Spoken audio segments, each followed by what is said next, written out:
the case of Kara Enid Vaughn. Kara Enid Vaughn was a 40-year-old woman who was a diabetic on medication and had more troubles than she could share with anyone. Surrounded by family and friends, Kara Enid Vaughn still felt mostly alone in the town of Natchitoches Parish. One day, she approached her older sister, Lynn Vaughn, who was an anchor for CNN headline news at the time, and threatened to drive into the Cane River.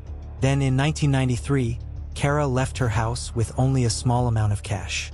The keys to her Honda Civic got in the car and never returned. When her sister couldn't find her and her vehicle at home or anywhere else, she panicked and informed the sheriff's office that her sister had gone missing. She also reported her sister's vehicle missing. The investigators exhausted all the options they could find. Serial killers were operating near the county along the Shreveport corridor, so her sister feared that one of them might have come into town and had her sister. However, there was no way to be sure. No leads or evidence pointed in the way of any serial killer. The case, unfortunately, was getting cold. Lynn informed the police about her sister's threat to drive into the Cane River, which was south of their county. The investigation unit was unsure of where to begin, but they searched as thoroughly as they could, but nothing turned up. The years passed by and it looked like the Vaughn family would never get closure. In 2012, 19 years after Kara disappeared, her mother passed away without knowing what had happened to her daughter. Years went by and still there was no lead, no sign of Kara, and no clues to help the police move a case towards finding. Lynn Vaughn, her sister, would later say that there were times she would beg God not to let her die without knowing what had happened to the sister she had grown up with. 28 years passed by, and in March 2021, the sheriff's office got a call. It was a fisherman and he had spotted a vehicle somewhere in the Cane River. On March 12, 2021, the sheriff's office dive team searched the river, and by March 15th, the dive team along with the Calcasieu Parish Marine Unit found a Honda Civic, the same vehicle that Vaughn had reported missing. The divers got into the vehicle and were able to retrieve human remains and identification that revealed that the remains were those of Kara Vaughn. However, to be completely certain, the sheriff sent the remains for scientific tests to confirm the identity of the remains. The tests confirmed that she was indeed Kara Vaughn when the Vaughn family was notified. It was a bittersweet experience for them. Lynn, while broken by the discovery, was somehow relieved to know that her sister had since been reunited with her mother. Angela Mack Cox. Angela was born in Escondido, California, and spent most of her childhood there. Not long after she was done with middle school, her family relocated to Fulton County in Salem, Arizona. This new home was rural, communal, and set in farming country in the foothills of the Ozarks. Somehow, Angela, or Angie, as she was fondly called, adjusted to the new environment. Angie was blonde, blue-eyed, and petite at only 5 foot 3 inches tall and 100 pounds. She made a tight circle of friends who would describe her as outgoing, fun, and good-spirited. Another friend said she was dramatic, loud, and much fun, and always trying to make a joke to make people laugh. Sometimes she would even pull pranks. There was hardly a dull moment around Angie. Unfortunately, while Angie had good friends, the same could not be said about the men in her life. Angela had a terrible taste in men. In Salem, she had 2 kids for her 2 exes and settled for a boyfriend who was, in a way, her husband and the only one of the 3 she didn't have a child for. The names of her 2 sons were Michael, Mikey, Ritu, and Matthew. One afternoon, Angie would vanish under mysterious circumstances in the summer of 2002. But before we get into that, let's take a look at her love life, because they are important pieces in the events that led to her disappearance. Angie's first boyfriend was Tommy Ritu, and he was the father of her first son, Michael. They had him when they were just teenagers. Tommy was known to always be in trouble, always getting arrested and hopelessly hooked on meth. However, at the very least, he did his best to be involved in his son's life. Angie's second boyfriend was Jeremy Niederbrock. They never got married, but they also had a child together, Angie's younger son, Matthew. Jeremy was considered by law enforcement to be a habitual offender who had been in and out of custody for nearly 2 decades. Between 2004 and 2019, he was arrested 9 times for felony charges that ranged from drugs to theft to domestic abuse. Angie's third boyfriend and husband was James Cox. They never had a kid together, and months before Angie would disappear, they were involved in a head-on collision that would lead to 2 fatalities. Cox was arrested and jailed due to an outstanding court warrant when the sheriff discovered he had in his possession a .22 rifle, leading to arrest for a Class B felony, possession of a firearm. This effectively made Angie a single mother with 2 toddlers to care for. From that moment up till when Angie would go missing, James Cox would remain in prison. Angie and her oldest son vanished from a town 40 miles northeast of where she lived most of her life. Both towns were small and rural. Alton had a population of roughly 840 people with only 350 households. Salem, on the other hand, was slightly bigger with 1,600 people. It was Tommy Redtooth, Mikey's dad, who reported his son missing to Fulton County authorities a day after their disappearance. Sheriff of the county, Albert Al Rohr, took the information and filed a missing persons report for the 4-year-old. Mickey was described as a 4-year-old boy standing at 3 foot tall with light brown hair and brown eyes who weighed between 40 and 50 pounds. But Angie, who was well known in nearby Salem, Arkansas, would vanish into thin air without a report, an inquiry, or any official notice about her whereabouts. It wasn't until nearly 2 years later, in May 2004, that her mother, Lorna Poole, reported her missing to authorities. Nearly 2 full years after the sheriff received information about Mickey, his office filed an official missing persons report for Angela Mack. The sheriff's office gave the National Missing and Unidentified Persons System, NAMUS, Angie's identifying information. But the photo they supplied was not Angie, rather a woman peripherally tied to Michael's father named Holly Markham Brackett. The sheriff stated he was not the individual who submitted the wrong photo. While it is not strange to delay searching for a missing adult, in this situation, the circumstances should have thrown up a few red flags for the sheriff's department. Mothers, especially sole caregivers, rarely abandon their young children. However, the fact that Angie's mother also didn't report her missing also complicated matters further and made the search for Angie's whereabouts a lot harder for the case. Thankfully, a new investigator in the sheriff's department was eventually assigned to Angie's case. Dale Weaver was a seasoned law enforcement professional who knew Fulton County well, and he began seeking new leads for the cold case in 2020. Several theories sprung up about what might have happened to the 4-year-old and his mother. Some were bizarre, like Angie trading her son for a bus ticket, while others seemed to be the likely cause. It was believed by some that he was murdered the same night Angie vanished. However, no one was able to say what exactly happened. In the meantime, and while Angie's husband was still in prison, her second boyfriend or someone pretending to be him got on the Charlie Project website and posted wild suggestions as to her disappearance. He said, "Rumor is Angie overdosed and the group she was with buried her body on top of a grave on a property in Arkansas. Sheriff Al Rourke has never taken it seriously. Mikey was supposedly being taken care of by someone else, and she never returned and they never turned him over." Another person, a friend of Angie called Rachel Deanne, also posted something similar, but on a different website. She said, "The confession I heard was that she was buried near the property or on the property where the Buchanan shooting happened. I tried calling state police and everyone was putting it on my Facebook at the time I found out.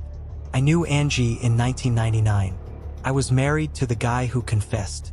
The truth of these claims could not be verified because there were no leads and the police were either stalling or something more sinister. However, it still looked like the police were folding their arms on the issue. Angie's first boyfriend, Tommy Redtooth, who reported his son missing, sadly died after being arrested following a traffic stop. He had gotten into a physical scuffle with the police during his arrest. After being placed in a holding cell, he told another inmate he swallowed 2 grams of black tar heroin and 8 grams of methamphetamine. Tommy would complain of leg pain, become lethargic before vomiting and convulsing. He died later that night, after being transported to a nearby hospital by jail staff. An investigation into Redtooth's death indicated he was left in a cell without being checked on for an hour and a half. Jail staff believed him to be detoxing and were distracted by another inmate who committed suicide. Concerning suspicions about his involvement with Angie's disappearance, Redtooth was cleared by the investigation team. It was also very unlikely that he would kill Angie and his son since he didn't have any history of that behavior. He was on very good terms with Angie before her disappearance and had unlimited access to a son whose life he was heavily involved in. Years passed. Investigation stalled and the case went cold until October 2020. Nam Hughes was able to discover that Angie had left Mickey with a couple who lived in Alton, Missouri, a few weeks before her disappearance in September 2002. It was also discovered that she wanted the couple to adopt Mickey, and they had agreed before Angie left for California. However, Angie changed her mind and bought a bus ticket for Springfield, Missouri to come to collect her son. She was picked up from the bus station by at least one of the couples involved in the adoption and taken to the residence. This was where the trail stopped for Angie. This was also the first considerable solid progress that anyone had gotten about Angie and Mickey's disappearance in years. After years of guessing and second-guessing, there was a solid lead. The FBI also got involved with the case at this point. Angie's husband, James Mack, and his brother, Jeremy Cox, both in custody, were interrogated and gave details of a couple who lived in Anton where she had gone to give up her child for adoption. Was James Cox in on it also? The couple was a man named Clarence Cruz and his wife, Barbara Cruzan. They were in the process of adopting Mickey when Angie changed her mind. At the time, the police came in contact with the couple. Clarence was already dead, having been shot to death mysteriously in a county called Laredo. Barbara confirmed a few details. First, they picked Angie up from the bus station where she changed her mind. She also said that her husband saw Angie off. Angie's mom, Lorna Poole, had called her husband at the time and they told her that her brother had come to pick her up. But that was a lie. Angie's mother knew that was a lie because Jeremy was in jail at the time for theft. As Barbara Cruzan began to spin a complex web of lies, investigator Dale Weaver quickly came to realize that Barbara and her deceased husband were the last people to see Angie alive. Weaver requested that the FBI run a polygraph test on Barbara Cruzan on the 2nd of April 2021. As investigators predicted, she failed the test woefully. After this, Barbara spilled the whole truth about what had really happened to Angie and Mickey. She said her husband had murdered both Angie and Mickey, then incinerated their bodies in a furnace on their property. On April 9th, the Fulton County Sheriff's Office confirmed that Angela Mack and Michael Ritu were the victims of murder. A case that had stretched for almost 20 years was finally solved. However, there were still so many questions to be answered. Why did Angie want to give her first son up for adoption? Did his father know about it? What's the deal with Angie's mother, Lorna Poole, and the years of silence when she could have easily solved the case? Also, why did it take that long for her to report her own daughter missing? And why did the police not take the situation more seriously before the arrival of Sergeant Dale Weaver? This case is peculiar because it raises more questions than it answers, and also because it feels more like a cover-up than a discovery. However, it seems like this case will never truly be answered, especially since it has now been declared to be solved. Barbara Tucker was the youngest of 7 siblings. She was thought of as the baby of the house, even though she grew to be taller than every one of her siblings, standing at an impressive 6 foot. Barbara was one of the most energetic and outgoing teenagers you would ever meet, described by her friends and family as bubbly, fun-loving, and full of energy. Barbara enjoyed playing basketball in her spare time at Cleveland High School. Barbara was also very ambitious and was willing to work hard to achieve whatever her mind set out to do. She went to a national competition, won awards, was involved in a club for students interested in business and retail, and in the summertime, she tested out her labor skills working at Sears. Then, when she was at home, she sewed, crocheted, knitted, always something that involved art and craft. At the same time, she was a sophomore studying business at Mount Hood Community College. On the afternoon of the 15th of June, 1980, and at the age of 19, Barbara was planning to go for an evening class on campus, and so she called her mother. She told her she would stop by a friend's apartment for ice cream if her evening class ended early. She was on her way to that evening class from her apartment on Northeast 23rd Street when the worst tragedy happened. The sequence of events that would lead to her demise was pieced together by the police from witness reports, and this is what they saw. A woman said she saw Barbara and a man in the woods near the campus. A couple of other people will remember seeing her frantically trying to flag down passing cars. One witness saw a man looking wide-eyed and apparently shocked emerge from the bushes in the same area. Others saw a man grab her arm and pull her off the road and into the woods near her campus. The witnesses that could get a clear glimpse of the man described him as young and in his early 20s, about 6 feet tall, with a muscular build, broad shoulders, and a square neck. He was expensively dressed in a light beige knitted ski cap, navy blue ski parka, and blue or gray pants. And he walked with a distinctive swagger, a bold, arrogant strut. No one thought to stop. Almost everyone said. They thought it was a practical joke of dodge traffic or some childish prank. The next morning, Barbara's body will be found in some shrubs near the campus parking lot by a fellow student. Barbara's parents and family, who have been waiting for her to return home, instead got to hear the news from Gresham police. It broke them. The police preserved physical evidence from the crime scene and ran through witnesses, but none of the testimonies led to anything solid. They hit multiple brick walls throughout the investigation. Days turned to months. Barbara's funeral came and went months into years, and the case went cold. Through all of this, Barbara Tucker's mother, Louise Tucker, would never lose hope. She still strongly believed that the 1980 murder of her daughter would be solved.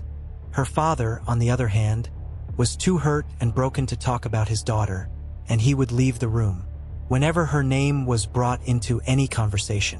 In 1989, Albert Tucker, Barbara's father, unfortunately passed away after his death. Louise, Barbara's mother, became more relentless. She didn't stop seeking justice for her daughter, even though it looked like the case would never be solved.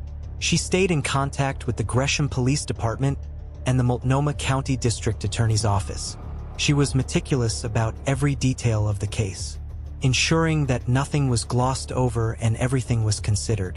In 1995, 6 years after the death of her husband, Louise Tucker, Barbara's mother, also passed away. They never lived to see their daughter's case solved. However, she had left an informal handwritten record of her attempts to find answers. One of the notes said, "If it takes 10 years, I don't care. I just can't let it rest." After her death, her siblings continued where her mother left off, a desperate search for answers. For decades would pass before a break in DNA technology, which was not available at the time of the murder, would lead to the arrest of a man named Robert Plimpton of Chowdale. On the 8th of June 2021, he was taken into custody by the Gresham Police Department for the alleged rape and murder of Barbara Tucker. In 2018, a detective named Aaron Turnus had promised Barbara's sister, Susan Patter, that he wouldn't rest until he had solved the case. Physical evidence that had been taken from the crime scene years ago was what implicated Plimpton. A DNA profile match was made to him, and this was what led investigators to arrest him. Plimpton already had a sketchy history and had already been arrested once in 1997. The case was thrown out at the time, due to a lack of evidence. It was also found that Plimpton was a 16-year-old student at Reynolds High School at the time of the crime. However, the district attorney's office had said that he will be charged and tried as an adult. Plimpton pleaded not guilty in his arraignment, and his case is currently in court. Christa Luth was a friendly woman, a cat lover, and a highly educated person. She had a degree in botany and was studying for a second degree in horticulture when she broke up with her live-in boyfriend, Brad Cornea. Afterwards, she lived alone in a sublet apartment. She was also in some financial situation because her boyfriend had split the bill of the apartment with her, and now that he had moved out, the burden of the rent was slowly at her feet. She planned to sell her truck and take a part-time waitress job to make ends meet, but her father would later tell investigators that Christa told him that her boyfriend would not stop calling her after the breakup. This went on for a week or two. On the 11th of November 2008, Christa Luth spoke with a neighbor as she headed out of her apartment. She had a 6:30 p.m. to attend at a greenhouse half a mile from home. Her friend recalled that their conversation was upbeat. She never showed up to class and she was never heard from again. Her friends grew worried when they could not reach her. Her apartment door was locked. When they broke in, they found her beloved cat, Moat, inside and alone. Her living room light was on, and there was a covered pan of food on the stove as though Krista was interrupted while cooking. Her friends said it was unlikely she went to the class alone. Her father agreed, and said that she must have gone with someone she trusted. She was described by all that knew her as a reliable, responsible woman who wouldn't have abandoned her pet or left without warning. She was a very good student and planned to apply to a graduate program at Cornell University. Unsurprisingly, her ex-boyfriend, Brad Cornea, quickly became a person of interest in the case. Investigations showed that Cornea was the last person Krista called the day she vanished. All evidence also showed he was in the area of her home. Even a deputy testified that on the night of her disappearance, he had stopped to help Cornea after his truck broke down on the highway, 8 miles away from Krista's home. However, Cornea had declined and told the deputy that a tow truck was en route. Months into the investigation, police found Krista's driver's license, her debit card, and her broken cell phone at the same scene. Brad Cornea became a prime suspect, and when he was brought in for questioning, he gave the police inconsistent statements that were untruthful as to his whereabouts. Krista's disappearance was eventually declared a homicide in September 2009, and by 2014, Cornea was officially announced as a prime suspect in the case. However, her body was still missing, so it was difficult to make a strong case against Brad. Another disturbing discovery was made aside from the things mentioned earlier. It was discovered that Brad had charged in excess of $500 on her cell phone for pornography. A detective that once led the case believed without a doubt that Brad was responsible for her death, and that he also knew where he kept her body. This was the theory. Krista might have gotten into the vehicle with Brad on her way to class. The calls on Brad's phone around the time of her death supported this theory. Then Brad might have tried to mend things between them. The incessant calls over the 2 weeks leading to her death supported this claim. She most likely refused his advances. Then Krista might have said something that made Brad snap and murder her. The case went cold, and there was no way forward in sight. In 2017, Cornea was convicted for sex trafficking and using a computer to commit a crime. He was given a 16 to 40-year sentence in 2021, with Krista's body still missing and with Cornea almost 4 years into his first sentence. A warrant was issued for Cornea's arrest in connection with Krista's disappearance and presumed death. It appears the authorities got tired of waiting for the body to be found when every evidence they had pointed to him as the killer. Denise Marie Stafford. On the 13th of October, 1985, the Sarasota Police Department received calls that led them to the house of a 28-year-old mother, Denise Marie Stafford. Her husband had gotten to her home on Tarpon Avenue when he discovered her body. Their only child, a daughter who was 1 year at the time, was in another room, had not been hurt, and was alive when the police arrived. At the time, neighbors described her as a peaceful, fun-loving soul who was as kind as she was friendly. Everyone wondered who could have committed such a crime to such a beautiful woman. The police began investigations, and it was found that Denise had been killed between the late hours of the day before 11 p.m. October 12th and 3:10 a.m. October 13th. All of her items found at the scene were carefully examined in a bid to find who might have killed her that night. Investigations were slowed down by limitations in technology, and things slowly began to reach a halt. The first sign of hope, however, came when a suspect arose in the case, Joseph Magaletti Jr. He had worked as a bouncer in a now-closed lounge and restaurant that Denise and her husband, Frank Stafford, used to frequent. However, the police had nothing to nail him to the crime, and he was let go. Time passed and the case grew hold. However, in 2021, with improvements to DNA testing technology, the Sarasota Police Department decided to reopen the case. The civilian investigator, Jeff Birdwell, said that new evidence pointed to one fact. She was standing when she was attacked before being lifted and pinned to the ground. He thought about the places on her clothing the killer would have had to hold before they could do that, and sent for testing. And when the results came back, they conclusively pointed to former suspect Joseph Magaletti Jr. as the killer. Great justice. But where was Magaletti now? Oh, Magaletti had died in prison since 2015 at the age of 64, while he was serving life for strangling his former Sarasota neighbor, Another victim named Kathleen Leonard, 10 years after the Stafford murder, was a single strand of hair that led to Magaletti's arrest. But that's not all. He was also suspected but never charged with the killing of Elizabeth Zia, a 19-year-old lady who was kidnapped around Sarasota Square Mall and found dead in downtown Sarasota, a place where Elizabeth worked at the time.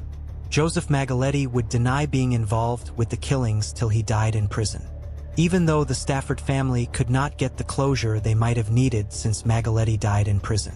Her mother, Dola Kipner, said this: "He is gone. He is not going to harm anyone else. That has been my consolation. I didn't want to see any other mother go through what our family has. She was loving, she was a good daughter, and we just all loved her and miss her." Sonia Carmen Herrick Stone in the 1970s. Sonia Carmen Herrick, mother of one child, recently divorced, moved from Quebec, Canada to Carmel, California. She got a job with Levi Strauss and worked as a sales representative.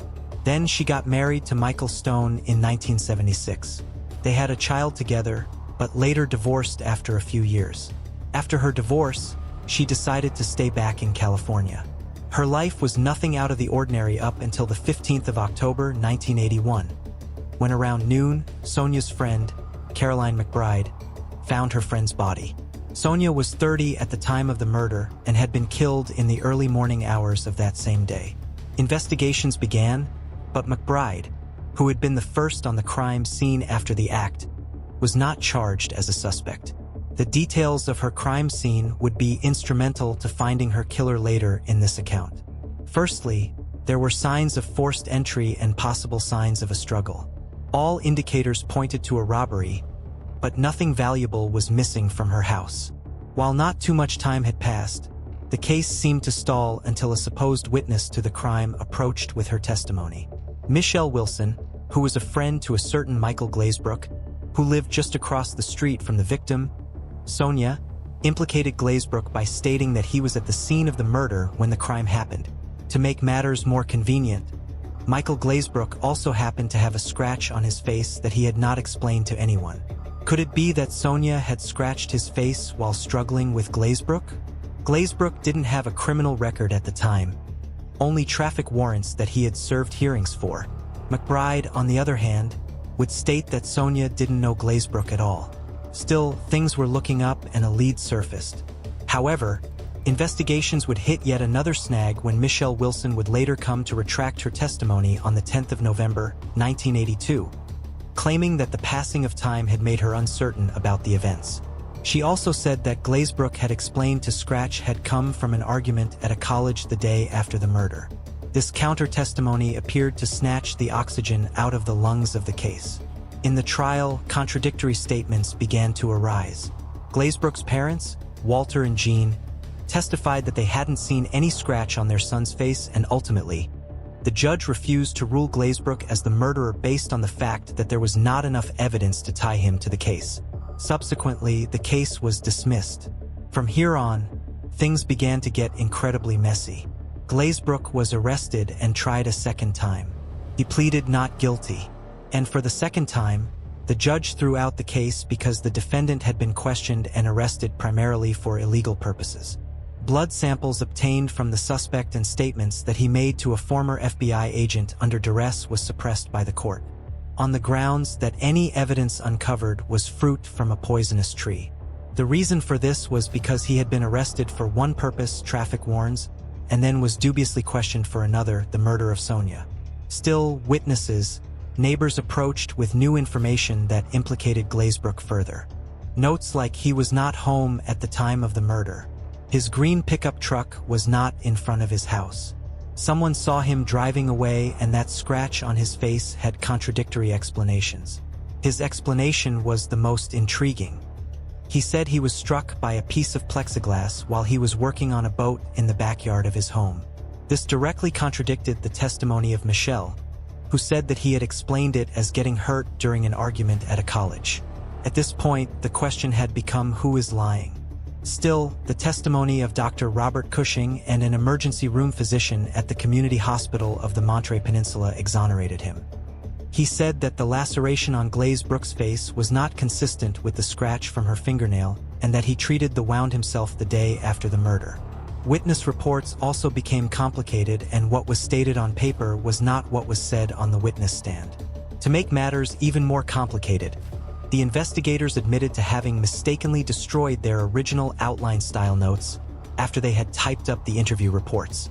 Glazebrook further testified that he had played softball on the day of the murder, and yet none of the softball teammates were contacted. On the 8th of December 1983, the murder charges were dropped for what seemed like the last time. The case grew cold as time passed and justice seemed out of reach for the victim.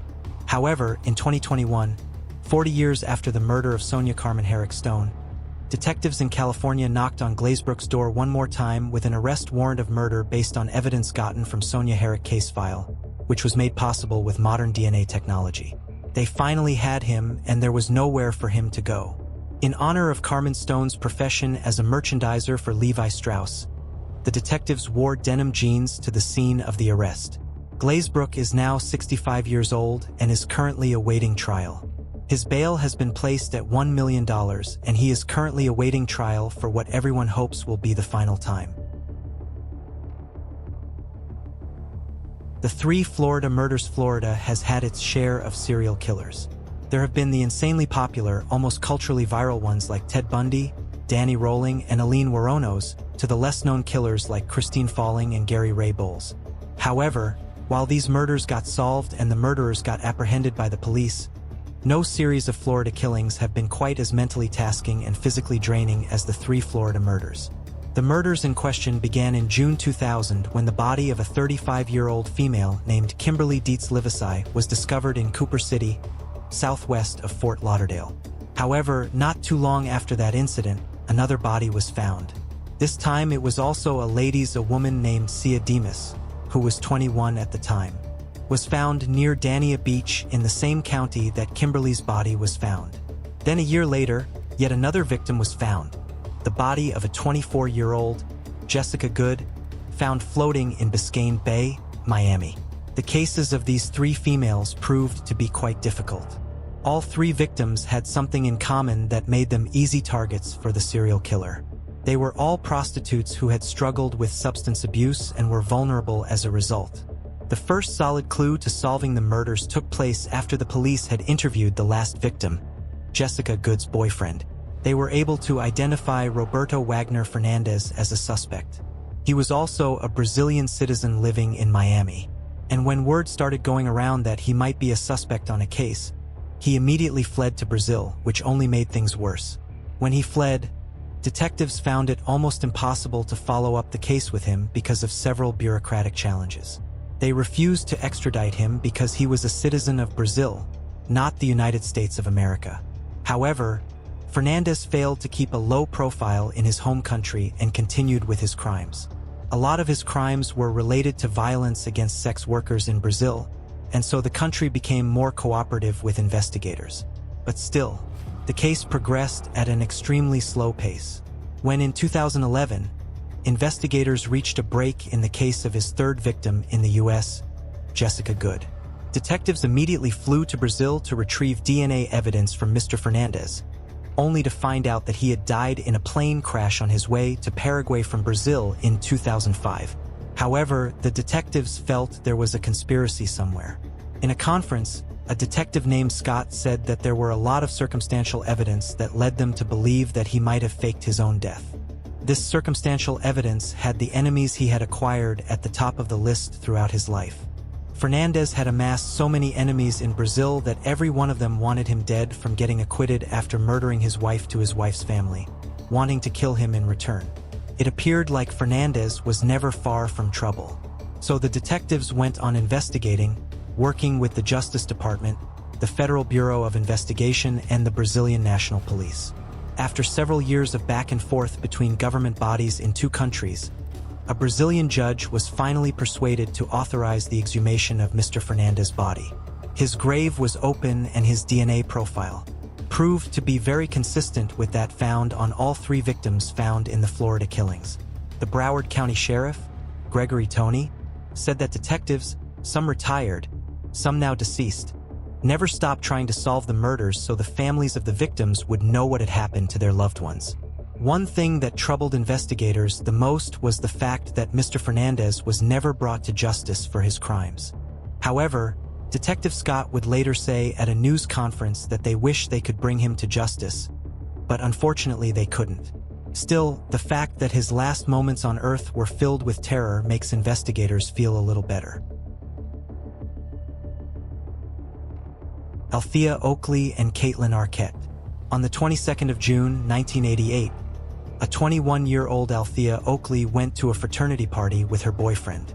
A few hours into the night, the couple got into a fight that caused Oakley to decide to walk home by herself. On her way home, and while taking a familiar route that was close to the University of New Mexico, she was unfortunately attacked. A year would go by and yet another case popped up. Not long after graduating from Highland High School, an 18-year-old Caitlin Arquette, the daughter of the famous horror thriller writer Lois Duncan, would get shot while she was driving home from a friend's house. The impact of these seemingly unrelated murders was devastating and resonant to the respective families. Lois Duncan immediately halted her career in the thriller and horror genre, started writing books for children while endlessly seeking answers. The Oakley family also sought answers for years. For more than 30 years, questions were asked to which no answer was given. However, on the 20th of July 2021, almost 32 years after Arquette, a 53-year-old man called Paul Apodaca called the University of New Mexico police and told them had information on murders from a long time ago. When he was engaged in a conversation, Apodaca proceeded to confess to the killing of both Arquette and Althea Oakley.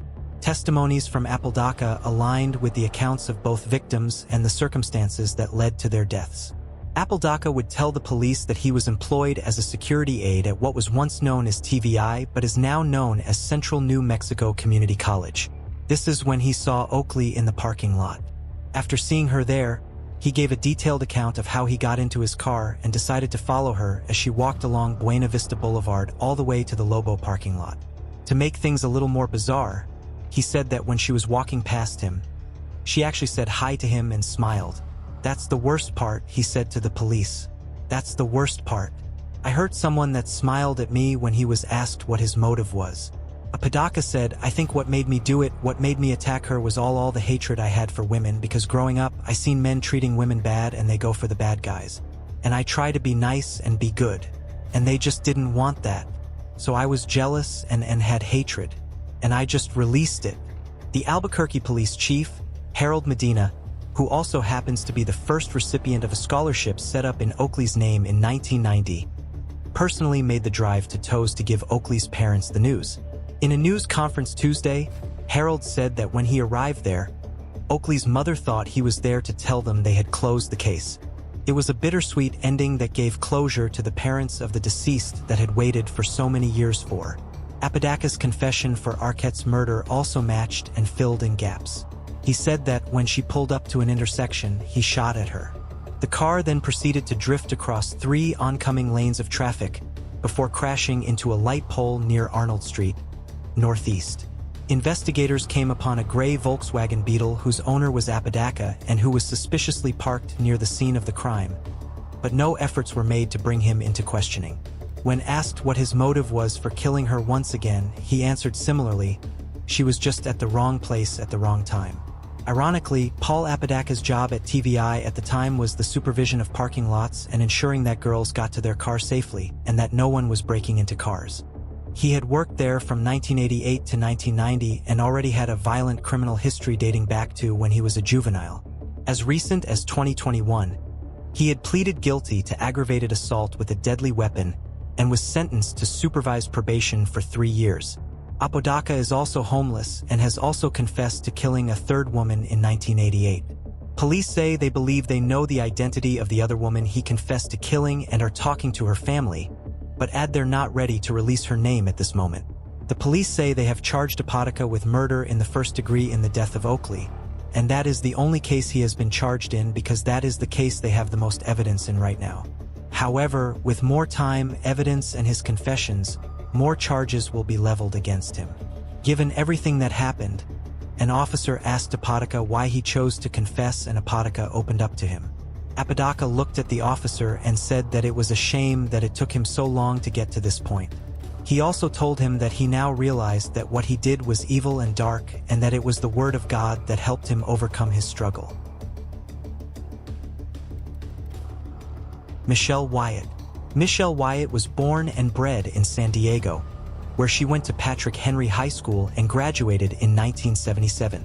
By October of 1980, she was attending Grossmont College and working as a side hustle as a cashier at a Mission Hills Safeway store. People knew her as a driven woman who was very independent. Her father, Raymond Wyatt, testified to that. She also had good grades, and from a very young age, she was clear about what she wanted from life. She also loved the great outdoors and engaged in activities like scuba diving and skating. Friends spoke about how sweet she was and how hard it was for her to say or do anything that would hurt anyone's feelings. On the 9th of October 1980, and in the hours before the terrible attack, Michelle Wyatt had spent time with her boyfriend hanging out, playing pool and just having fun. Then shortly after midnight, around 1 a.m., her boyfriend left, locking the door behind him. And sometimes after that, residents in neighboring condos heard a scream coming from a condo.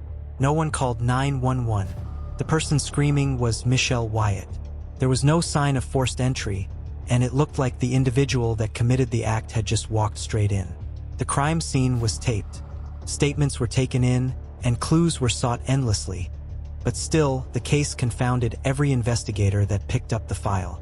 DNA, which seemed to be the white knight in every tale of homicide, wasn't helpful. After a lot of work with little to no effort to show for it, the case was closed for years until a retired San Diego sex crime and homicide detective decided to pick up the case. He began to deduce what might have happened that night that would have caused the killer to get into a door without having to force it open. He theorized that Wyatt was unlikely to open the door for a stranger at that time. He said that the killer must have been watching her and almost definitely knocked on her door mere moments after her boyfriend left to give the impression that it was her boyfriend at the door who had maybe forgotten something. In June 2000, more DNA testing revealed there were 2 DNA profiles on the crime scene. One was her boyfriend, who was later eliminated as a suspect, and the other was an unidentified person whose DNA produced no match on the National DNA Criminal Database. 2 decades would pass, and they tried yet again to see if a match would be produced. Yet again, they found nothing. It was when they decided to use genetic genealogy that they began to see progress, and homicide investigators finally identified a suspect. A man named John Patrick Hogan was just 18 years old when Wyatt was killed.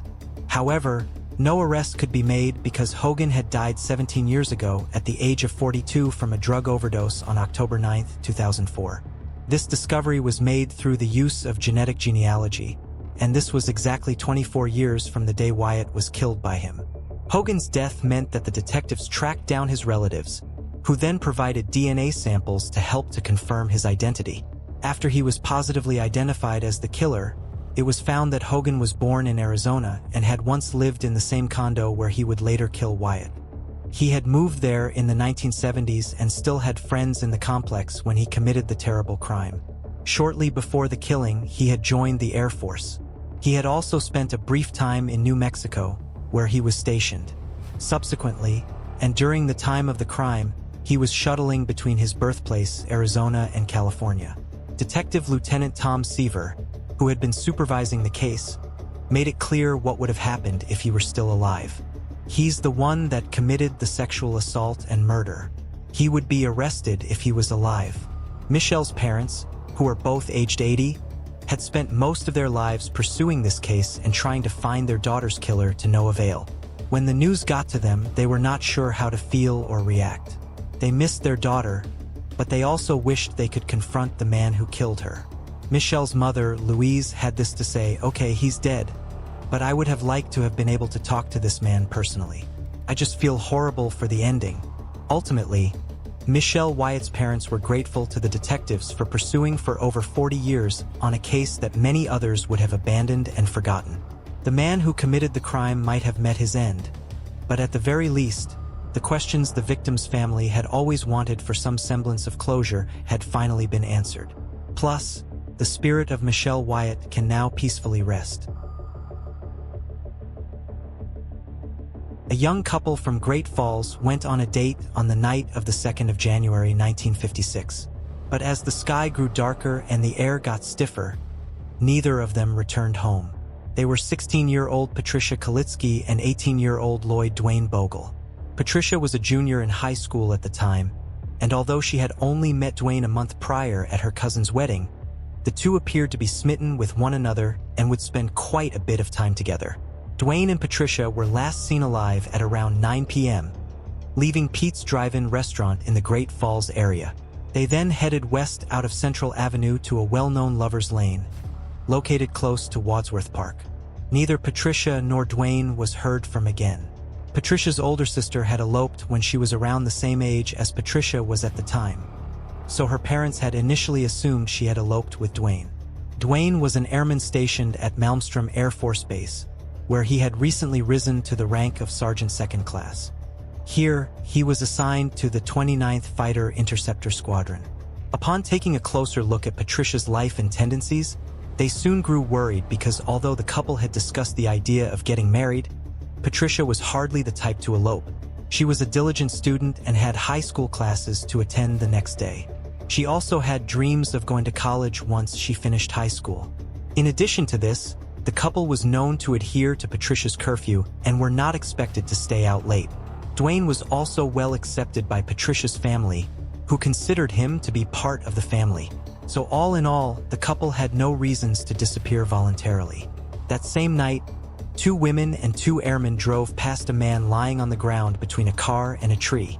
But they did not think much of the sighting and just assumed that the man was too inebriated to drive and had simply passed out on the ground beside his car. Had they stopped and checked on the man, they would have discovered that the man was in fact deceased. The next morning, on the 3rd of January 1956, 3 young boys were taking a walk in the Great Falls area, discovering the remains of 18-year-old Lloyd Dwayne Bogle. His remains were positioned such that half his body was under his car with the other half visible outside. Dwayne had his wrists tied behind his back with his own belt, and he had been shot through the skull. The car's ignition switch was still turned on and the headlights were turned on. A coronial inquest recommended an autopsy be done on Dwayne's remains. And while investigators knew he was shot, they were unable to recover the bullet. Investigators were still trying to recover the bullet in hopes that it would give them contextual clues about the perpetrator. During the autopsy, it was discovered that Dwayne had likely been alive for hours after he was shot. A day later, on the 5th of January 1956, the remains of Patricia Kalitsky were recovered from a rocky ravine about 8 miles from where Dwayne's remains were found. She was found fully clothed and her remains were at the edge of a 20-foot embankment, just off of a highway around 6 miles northwest of central Montana. Both robbery and sexual assault were initially ruled out as motives, since an expensive camera was found in Dwayne's car, in addition to a $5 bill that was found in his wallet.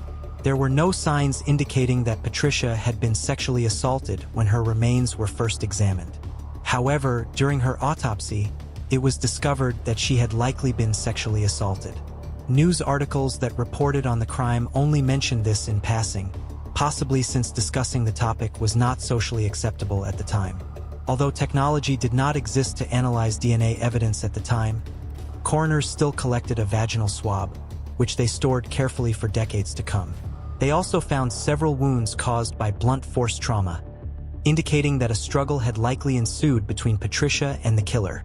That same day, investigators questioned a possible suspect in relation to the killings, which they had described as Chinese-style executions. There is no doubt that this term would not be used today, but at the time it was far from being socially unacceptable. The personal details of this potential suspect were never released, but it was stated that he was an airman who worked with Dwayne. Just a few days prior to the killings, Patricia's mother had a conversation with Dwayne because he seemed visibly upset. She had asked him what was bothering him, to which he responded, "I've got the blues and just can't shake them," before going on to say that he had had an argument with a friend. This suspect was eventually ruled out. In November of 1989, investigators decided to look for the bullet in a tree nearby. In an interview with the Associated Press, Cascade County Sheriff Barry McElhody stated, "The tree has always been of major interest to law enforcement officers because that's where he was killed, right at the tree. The recovery of the bullet used to kill Dwayne would allow investigators to identify the caliber of the weapon used to shoot him and determine if the bullet is potentially linked to any firearm confiscated in other incidents over the years. Sergeant Dick Duncan stated in the same interview that previous attempts to X-ray the tree were unsuccessful due to the size and density of its bark. The tree was around 80 feet tall, and its trunk was around 4.5 feet in diameter. Investigators planned to shave around 33 growth rings off its bottom half, according to Sheriff Michelotti. He stated, "Once we hit the 33-year mark on the tree, we should see an entry if the bullet went into the tree, a hole, a tunnel." Hopes of finding the perpetrator were renewed when investigators recovered bullets from the cottonwood tree. However, this hope was short-lived as the bullets could not be matched to a firearm involved in another crime. While there weren't any substantial breakthroughs in this case, it was never stagnant and investigators continued to pursue any and all leads they received. As many as 35 people were questioned in connection with the case. One of the potential suspects in this case was Edward Wayne Edwards, who had been arrested in Montana in 1956 for burglary.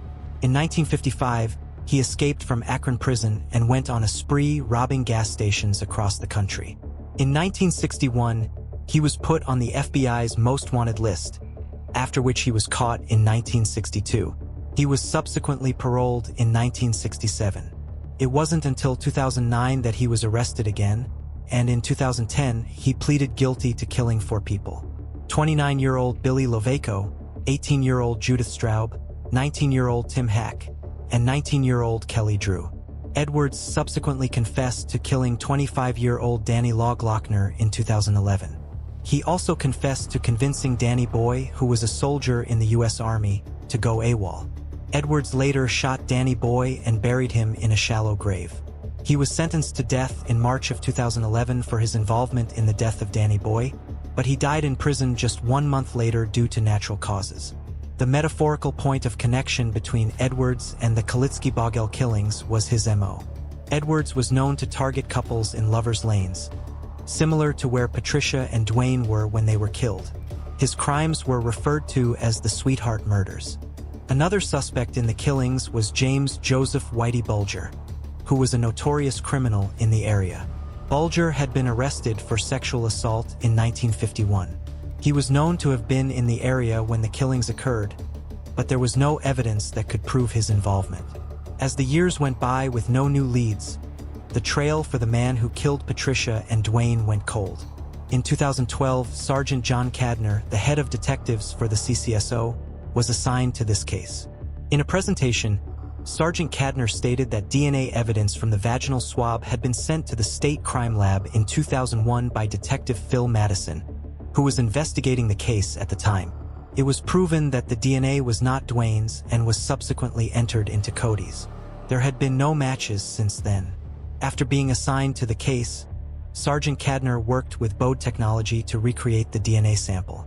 In 2019, they had successfully recreated the sample recovered. This time, in addition to comparing it with the samples entered in Cody's, they also decided to compare it to DNA submitted by members of the public to open-source DNA databases.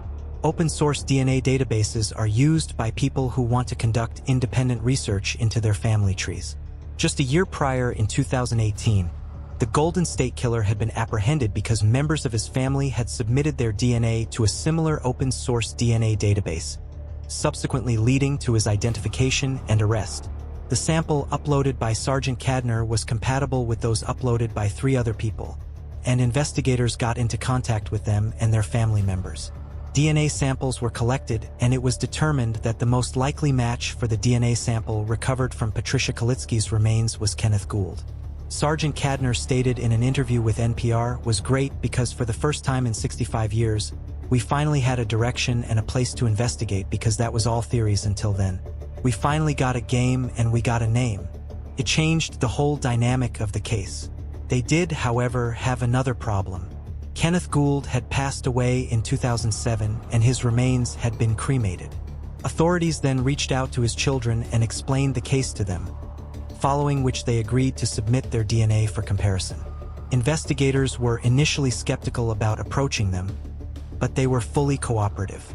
Sergeant Cadner stated in an interview with the Waco Tribune-Herald, "I wasn't sure how they were going to react when I come to them saying, 'Hey, your dad's a suspect in this case,' but they were great to work with. When their DNA was compared with the DNA found at the scene, it matched." Kenneth Gould was a Great Falls native who was known to ride his horses around the Vineyard Road area where Patricia's remains had been found. He lived close to Patricia's parents at one point, but beyond this, he had no connection to either Patricia or Dwayne. When Kenneth Gould was 25, he married a 16-year-old, which is the same age Patricia was at the time of the killing. A month after the killings, Kenneth Gould uprooted his whole life and moved his family to Tracy before moving to Geraldine, then to Hamilton, before finally moving out of the state of Montana to Missouri, never to return. It was finally announced that Kenneth Gould was the most likely suspect in the killings since he was deceased at the time and his guilt could therefore not be irrefutably proven without a fair trial. Sergeant Cadner stated, "Obviously I can't put the gun in his hand, but when you put everything together, there's no doubt in my mind that he's the suspect." Kenneth Gould's daughter reportedly told Sergeant Cadner, "You never know. Some people just have secrets they never told anybody."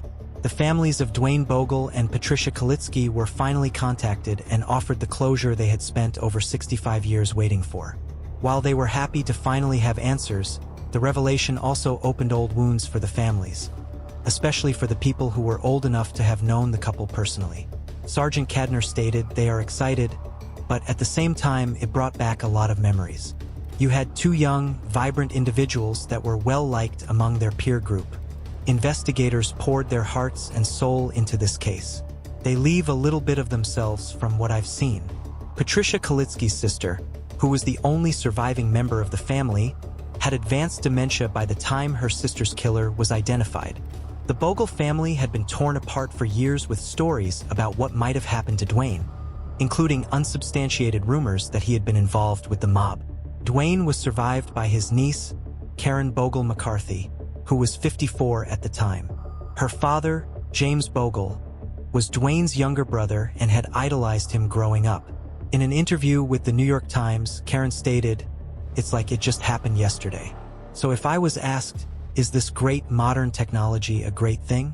I would say on balance, yes, for my generation, a generation once removed, but it definitely reopens old wounds that have had a chance to crust over." In an interview with KRTV, Edgar Wilson, who was Kenneth Gould's neighbor for 10 years in Missouri, stated, "I can't believe this stuff about Ken. I just plain do not believe it. He was easygoing and soft-spoken. He didn't drink. He didn't raise Cain. I never heard him cuss in my life. Just a real good man." During his time in Missouri, Kenneth Gould lived on a farm with his family where he raised sheep and goats and was a horse trainer with a stellar reputation. It is impossible to know the motive behind this crime because the only 3 people who could potentially shed light on it are all deceased. All we know for sure at this point in time is that, like Kenneth Gould's daughter stated, some people just have secrets they never tell. The 1984 case of Virginia Hannon. 59-year-old Virginia Hannon lived in a relatively quiet neighborhood in Pembroke, Massachusetts. She'd spent most of her life working as the lunch lady at a local elementary school called Bryantville Elementary School, and almost everyone in the neighborhood had witnessed her kindness and caring nature firsthand. She loved working with kids and was known to be really good at cooking. She lived a quiet, humble life and was quite hospitable to her neighbors. So everyone who knew her was shocked and horrified when on the 13th of February, 1984, someone broke into Virginia's home and killed her. Virginia had lived alone because her husband had passed away 13 years before her death. The quaint yellow house she lived in quickly became a symbol of kindness in the area, and Virginia would often offer juice, cookies, and baked goods to the neighborhood kids who would often stop by the house. She was also known to feed and care for the stray animals that would wander into the area. She had actually retired from her job early because her aunt, who lived in California, had left Virginia around $380,000 when she passed away. She was fairly open about the inheritance to everyone who asked because she had no inhibitions when it came to sharing details about her life with other people, even if they were strangers. While it was known that she had stored a majority of the amount in the bank, it was widely speculated that she kept a part of the inheritance in cash hidden around her house. This has never been confirmed as the actual cause for the break-in and attack on Virginia, But it is possible that the news of the money she had hidden around the house could have been heard by the wrong type of person. The last known sighting of Virginia was on the evening of the 11th of February 1984, which was a Saturday. Virginia and a friend of hers named Dolly Harmouth had gone to church together. The church they attended was called St. Joseph's Church, and it was around 4 miles away from Virginia's house. The evening mass commenced at around 5 p.m., like usual, and the women had stayed for the entirety of the mass before driving to their usual dinner spot, which was BR's restaurant. This restaurant was around 7 miles away from the church, and they would eat dinner there every week after mass. Dolly was the last person to see Virginia alive, other than the perpetrator, and she dropped Virginia off at her house at around 7:30 p.m. Dolly did say that Virginia struggled to breathe while climbing the steps to her house, but this was normal for Virginia. She has a health condition called emphysema, which made it difficult for her to breathe if she did anything too physically taxing.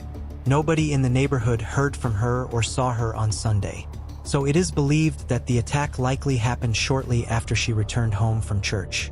Virginia was the primary caregiver for her stepfather, who also lived in the neighborhood, and she would normally prepare his lunch every day and take it over to his house. However, on Monday the 13th of February, lunchtime had come and passed, but there was no sign of Virginia. Her stepfather's help had actually been trying to contact her to see if she had a spare key to his house, but had been unable to reach her, so she decided to stop by Virginia's house to see if everything was okay and ask for the key in person. It was then that the house help discovered that Virginia had been killed in her bed. Signs of serious physical injury could be seen even though her blanket had been used to cover her up. Investigators were immediately called to the scene, and they found a pair of nylon stockings, which they believe was used to kill Virginia. In addition to this, there was a shoe print on her stomach area, which led investigators to believe that the perpetrator kicked her at some point during the attack. This death came as a shock to the entire neighborhood because Virginia was so well liked by everyone in the community, and it was difficult for people to think of someone who would want to harm her. The front door and a window next to it had been tampered with, which indicated that the attacker broke into the house and Virginia did not let them in out of her own free will. In addition to this, Dahl had told investigators that when they went to dinner, Virginia had a $100 bill in her wallet. But when her wallet was checked by police, the $100 bill was gone. This indicated that robbery could have been a possible motive for the attack. And this is actually why a lot of people believe the attack was carried out, because the perpetrator thought she had a part of the inheritance money in the house. The search for the attacker led nowhere, because investigators were unable to identify any suspects. Her neighbors had also not heard anything unusual on the night of her death that might have indicated a struggle. Without any clues or leads, it became difficult for police to identify a suspect. In 2018, the evidence found at the scene of the crime was retested and a male DNA profile was generated from it. But unfortunately, there was nothing to compare this DNA with. So the trail for Virginia's killer went cold. Around 37 years passed before the police caught their big break. On the 3rd of February 2020, a 58-year-old man named Jesse Alley Ward passed away. A year prior to his death, Jesse had told a friend of his that he was responsible for the death of Virginia Hannon. After Jesse passed away, this friend informed police of this occurrence, and they used a blood sample from Jesse's remains to compare his DNA to the DNA found at the scene. It was a match. Jesse had been 22 years old at the time of Virginia's death. In March of 2021, the Plymouth County District Attorney's Office announced the news to the public while also stating that there was no known connection between Jesse and Virginia prior to the attack and that she likely did not know him. Virginia's nephew, Richard Hannon, and his wife, Judy Hannon, have since come forward to express their gratitude to the police officers who kept working on Virginia's case throughout the years. This really is one of the cases that really reinforces how the development of forensic technology can spearhead the effort to solve cold cases and bring closure to victims' families. Cold case of Janet Broskew. 20-year-old Janet Broskew had gone out with some of her friends on the 23rd of December, 1987. She left the bar 45 minutes before her friends did, with a man they had met and gotten acquainted with mere hours before her disappearance. Little did her friends know that when Janet left the bar that night, they were seeing her alive for the last time. The group of friends initially went bowling and had plans to go get drinks together afterwards. They went to the Waterville bowling alley, and it is here that the group met and got acquainted with two men who were also bowling there. In fact, they got along so well that they planned to regroup later on during the night at a bar and lounge spot called T. Woody's, which was located on the Waterville concourse. The two groups then went their separate ways. When Janet and her friends reached T. Woody's, everyone was allowed inside, except for Janet. This was because the legal drinking age in Maine had been increased to 21 in July of 1985, and Janet was only 20 years old.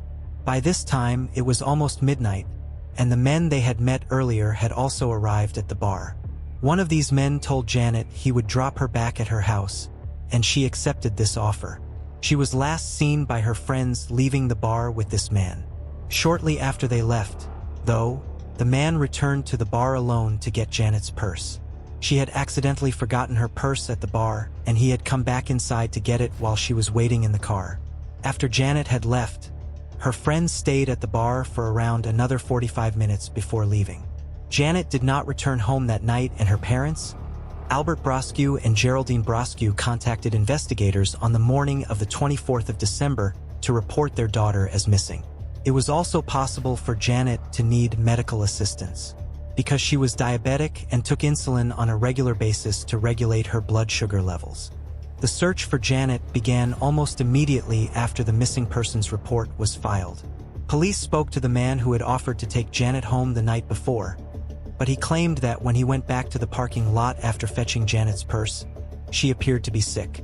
Because of this, he told her he could no longer take her home, and according to him, this was the last time he saw her. And he claimed to have no involvement in her disappearance. The search for Janet continued for 3 months until the 18th of March, 1988, when a man found her remains floating near the Waverly Dam in the Sabus-Cook River. Her remains were found in an unclothed state. An autopsy was performed on her remains, but the medical examiner could not determine the cause of Janet's death. While it was believed that her body had been submerged in the water from the night she had disappeared, no further statements could be made about how she had died. In addition to this, investigators also thought it was a possibility that she either jumped off the bridge or was pushed off the bridge, which begs the question, if she had jumped, what happened to her clothes? Granted, it had been 3 months since she likely died, and her clothes would have gone through severe decomposition due to exposure to the elements, but they would have been there just the same. In addition to this, only a couple of months after Janet's remains were discovered, a 23-year-old woman from Waterville was also killed in a manner that bore uncanny similarities to how Janet was killed. This woman was Geraldine and Finn, who was last seen on the 9th of August, 1988 at a bar. She had gone out to Pete and Larry's, which was a bar on Upper Main Street. While she was in the company of her co-workers, a man walked over to speak with her. This man was described as being around 5 foot, 10 inches tall, and possibly weighing around 150 pounds. He had dark hair, and one distinct feature that her friends remembered was the tattoo of a diamond he had on his shoulder. Geraldine's remains were found near Skohagen by a man who was taking a walk around his land. The land was near a wooded area. Geraldine had also been found unclothed. However, this time investigators had enough evidence to apprehend the killer, who was 29-year-old Gerald Goodall. Gerald was found guilty of killing Geraldine Finn and received a sentence of 75 years. Following his arrest and conviction, he was also questioned extensively in relation to Janet Brosh's death, but he denied any involvement in her death. Due to a lack of evidence, investigators could not charge him with killing Janet, but they strongly believed that he was the perpetrator due to the numerous similarities between the cases. Unfortunately, the lack of evidence did result in Janet's case going cold for more than 3 decades. It wasn't until May of 2021 that they were finally able to arrest Gerald for killing Janet Brosque. Since the case is still through the legal system, the nature of the new evidence found is still unspecified. While an article published in the Bangor Daily News on the 22nd of August, 1988, states that Gerald had seen Janet briefly at the bar's parking lot. On the night of her death, no statements have been made that verify whether he was the man who was supposed to drive her home. An official arraignment hearing is yet to occur in this case, which has been attributed to the difficult circumstances that the world is presently in. Unfortunately, Geraldine Brochu died in 2015, and Albert Brochu passed away in January of 2021, mere months before Janet's killer would be brought to justice. So neither of her parents were able to see their daughter's case resolved. As for the new evidence, we will have to wait and see what the arraignment hearing brings to light. The cold case of Leola Jordan. Even in 2021, the Picayune Police Department was working tirelessly to solve a 2-decade-old cold case. A family needed answers. These answers came in the form of DNA test results just 1 month prior to the 23rd anniversary of Leola Jordan's death. Everyone in the neighborhood loved Leola, and the horrific manner that she was killed left them all begging for answers. Leola lived in a relatively quiet neighborhood in the Pearl River County of Picayune, Mississippi. People from her neighborhood described Leola as being friendly and well-liked. She had lived there all her life and had 7 children, all of whom grew up in the neighborhood. On the 30th of June, 1998, Leola Jordan had been attacked with a knife in her home on Washington Street and died as a result of her injuries. Investigators believe that the perpetrator was led into the house by Leola herself, because there was no sign of the locks on her doors or windows to suggest that they had been tampered with. Several members of Leola's family also told investigators that she always locked her front door, so it was unlikely that the killer walked in on his own. From the crime scene, investigators initially determined that there may have been a fight or disagreement of some kind when Leola woke up, which escalated and resulted in the killer attacking her before fleeing the scene of the crime. For almost 23 years, this case remained unsolved. That was until Captain Rhonda Jones of the Picayune Police Department began to review Leola's case in October of 2020. She worked in collaboration with a popular show called Cold Justice, which is produced by the Oxygen Network. Due to a lack of resources, the police department took the help of the show to get DNA evidence found at the scene of the crime to be tested. The show helped them send it to a private facility which had a much quicker turnaround time. When the crime scene was first processed back in 1998, investigators collected almost a dozen samples of the nightgown Leola was wearing when she was killed, in the hopes that they could potentially find the killer's DNA on it. But since the Picayune Police Department did not have the resources to process this DNA evidence, it remained untested till 2021. The result of the DNA testing was what allowed investigators to finally arrest the man responsible for killing Leola Jordan, her now 47-year-old grandson, Sergio A. Williams. Her family was finally able to receive some sort of closure with regard to the death of the person they described as the matriarch of the family. In fact, Leola was scheduled to visit her granddaughter for her nursing school pinning ceremony, which was taking place in Juliet just the day after she was killed. Several of the investigating officers who responded to the scene, including Picayune Police Chief Freddie Drennan and Assistant Chief of Police Jeremy Magri, have stated that the horrific nature of the crime made it extremely important for them to solve the case. They've also stated that they are grateful to be able to provide closure to Leola's family after all these years. The Pecos Jane Doe, identified in March 2021. On the 5th of July 1966, a man and a woman checked into the Roper's Motel, which was located right on Highway 80. Just a few hours after they checked in, a maid working at the hotel would find the woman drowned in the hotel pool, and the man would drive away, never to be seen or heard from again. In addition to this, investigators had no idea who the deceased woman was, and it would take several decades for her to be identified. Its location made it a prime spot for transients and people looking to rest for a while before continuing their journey. The couple checked in under the names Mrs. and Mr. Russell Batwan. People who saw the couple at the hotel later stated that the man looked a lot older than his wife did, at least by a decade. The woman was described as looking Mediterranean and having a tanned complexion with dark hair. Later that day, a maid working at the hotel found the body of Mrs. Batwan floating in the motel's swimming pool. The maid, who did not know what to do, went and sought the help of a waitress at the motel's cafe. The waitress, with the help of another guest, brought Mrs. Batwan's remains onto the deck of the pool. First responders arrived at the scene and tried to revive the woman, but she was already unresponsive by then. She was then taken to Reeves County Memorial Hospital and was declared dead on arrival. Meanwhile, the man who was with her, supposedly her husband, went to the front desk of the motel and asked for his identification card. When the motel employee asked him why he needed it, he said he needed to provide it to the police as a form of identification so they could begin processing his wife's drowning. The employee then gave the identification card back to the man.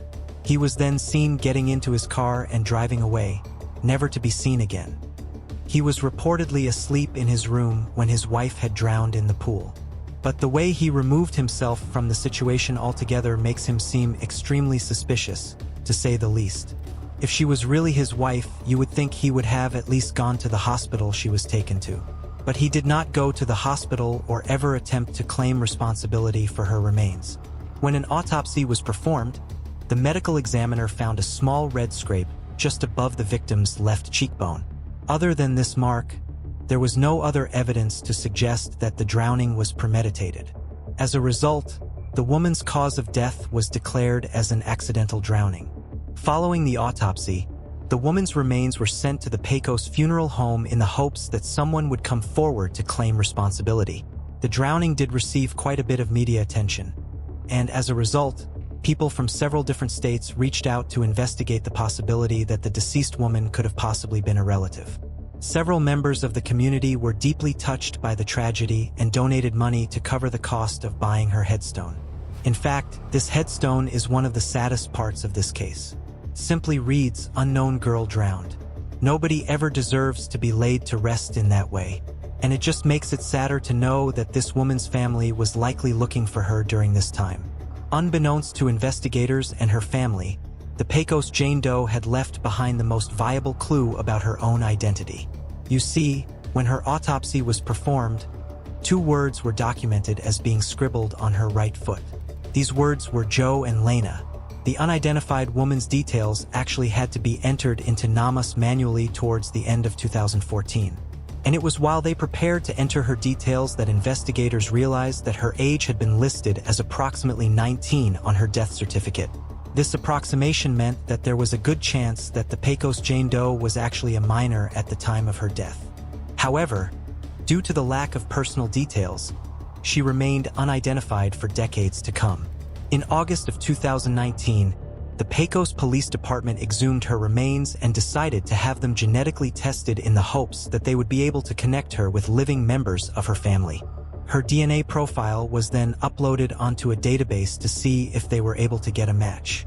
But since several decades had passed since her death, this proved unfruitful as well.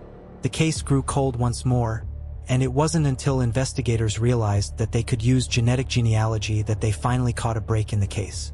In March of 2021, they got a familial match. A DNA ancestry site called Family Tree DNA had shown that the closest match to the Pecos Jane Doe were 3 siblings from Texas. By examining their family tree, investigators were able to connect the Pecos Jane Doe to the Hemi family, who were from Salina, Kansas. The Pecos Jane Doe was finally identified as Jolene Hemi.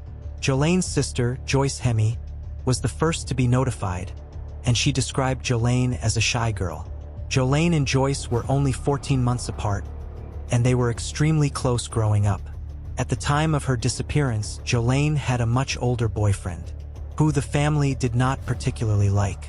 This was because he was known to treat Jolene poorly.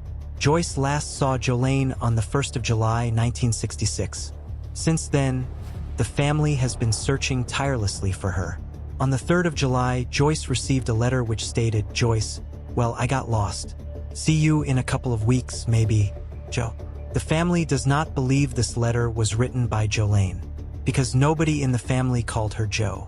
Members of Jolene's family strongly believe that the man who was with her is responsible for her death, because she did not know how to swim, and it was unlikely that she would have gotten into the pool on her own.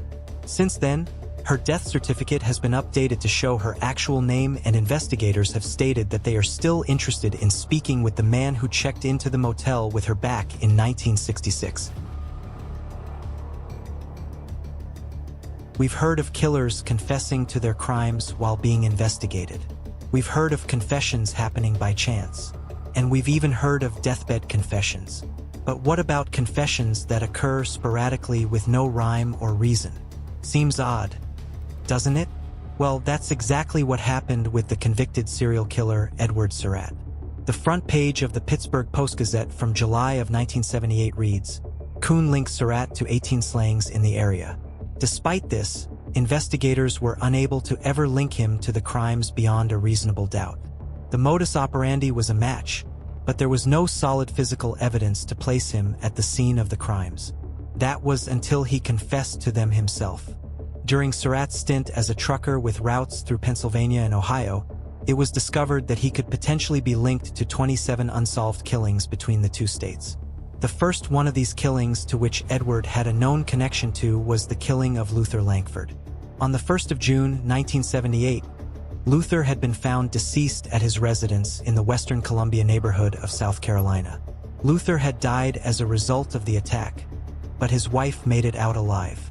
Edward was seen publicly driving around in Luther's car, and investigators had tried to apprehend Edward for this crime, but he managed to get away. The car, however, was still recovered, and investigators found a baseball bat with Edward's fingerprints on it inside the car. This bat was likely used to kill Luther. While searching Luther's car for evidence, investigators also recovered several things that were the property of Joseph Weinman. Joseph was a veteran, and he and his wife were found deceased in their home on the 30th of September. Just like Luther, they were also beaten badly. In addition to this, he was also a person of interest in the killings of Frank Ziegler, Richard Hyde, Donna Hyde, William Adams, and Nancy Adams. Frank had been shot while in his house, which was a stone's throw from the Weinman residence. Donna and Richard Hyde were killed using a shotgun, and their remains were found at their house in Moon Township on the 4th of December, 1977. William Adams was 29 years old at the time of his death, and while his remains were recovered, his wife was nowhere to be found. Edward had also been placed in Breezewood, Pennsylvania on the 31st of December, 1977, when Guy Mills, Laura Mills, and Joel Kruger were killed using a shotgun. Despite this, Edward managed to evade authorities. That is until July of 1978. On the 1st of July, 1978, Edward broke into a house and burglarized the family of 3 living in it. He then tied the parents up and assaulted their 15-year-old daughter. Following the attack, Edward got drunk and fell asleep in one of the family's bedrooms. The family managed to escape during this time, and police were called to the scene. When police arrived, Edward was reportedly still blacked out, and they were able to arrest him without any physical altercations. The trial for these crimes was held in late 1978, and on the 20th of September 1978, he was found guilty and sentenced to 2 life terms plus 200 years. During the sentencing hearing, Edward confessed to killing John Shelkins in Baden, Pennsylvania, back in January 1978. Since he was already going to be spending the rest of his life behind bars, he was not charged in relation to John's death. But in the summer of 1979, he was put on trial for killing 66-year-old Luther Langford in Western Columbia, South Carolina, in June of 1978. He was found guilty and sentenced to 2 more life terms. Since then, he has been transferred between several prisons due to violent behavior and an attempt to escape from prison. The remainder of cases from 1977 to 1978 subsequently went cold. This was because even though investigators knew Edward was responsible, there was not enough evidence to charge him with the crimes. His confession in 2021 was not the first confession he has made while being incarcerated. In 2007, he confessed to killing 6 people, including David Hamilton and Linda Hamilton on the 20th of September 1978, John Davis and Mary Davis in November of 1977, and John Feeney and his fiancée, Renee Greger, on the 22nd of October 1977. John and Renee were only teenagers at the time of their deaths. While investigators are sure that Edward is guilty of these crimes, the timing of his confession is viewed as suspicious. Immediately after confessing to these crimes, Edward asked to be transferred to a prison in South Carolina in exchange for details on the location of the remains of Renee Greger, Linda Hamilton, and David Hamilton, but his request was denied. Following this, in June of 2021, he confessed to killing William Adams, Nancy Adams, Guy Mills, Laura Mills, and Joel Kruger in 1977, and to killing John Shelkins in 1978. With these crimes coming to light, a clear modus operandi has emerged. Edward typically burglarizes homes, regardless of whether more than one person is living there, and is known to shoot his victims. Several of their burial sites have never been identified, and as a result, several families are still waiting for closure on what happened to their loved ones. His crimes spanned between 1977 and 1978, meaning he killed at least 12 people in just 1 year. He is considered a suspect in the unsolved deaths of at least 10 more people in the states of Ohio, Pennsylvania, and South Carolina. Even though he is personally admitted to killing 12 people, Edward Surratt has only been convicted in relation to the death of one person. Law enforcement's reasoning behind this is that he is already behind bars and that it would take up a lot of money and resources to extradite him and put him on trial for these killings. However, this cannot possibly mean much to the families of his victims, to whom this is nothing but blatant disrespect. Annette Schnee and Bobby Joe Oberholzer.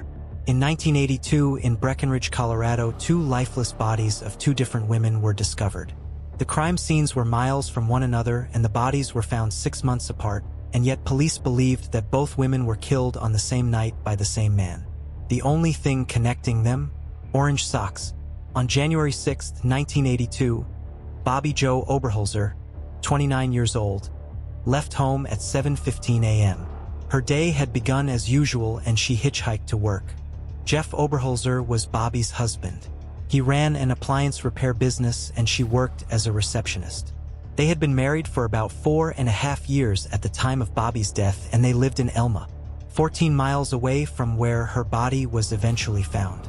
At 6:20 p.m., Jeff got a call from Bobby saying she was having drinks with friends after work. He asked her if she wanted him to pick her up, but she told him that she would get a ride home. Jeff made dinner and waited for Bobby to come home. At some point, he fell asleep. He woke up around midnight and discovered that his wife hadn't returned. Jeff drove into Breckenridge to look for Bobby, and a friend told him she left the bar around 7:30 p.m. They assumed she'd a ride home. When Jeff reported to police that Bobby was missing, they told him it was too early to file a report. Finally, he drove back home to wait for his wife. The next morning, a farmer who lived 30 miles outside Breckenridge found Bobby's driver's license on his property. When Jeff and 2 friends were on their way to pick it up, they made a disturbing discovery. Something blue in a snow-covered field. It was Bobby's backpack, the one she always had with her. Next to the backpack was one of Bobby's gloves, spattered with blood and several bloody tissues. Jeff's friends held him organized a search. 2 hours later, they found Bobby's lifeless body more than 15 miles from where her backpack was discovered. She'd been shot twice. Her house keys were found at the scene. At the crime scene, police found 3 intriguing clues. The only footprints near the body were from Bobby. A plastic cord was tied around one of her wrists, and a single orange sock was found nearby.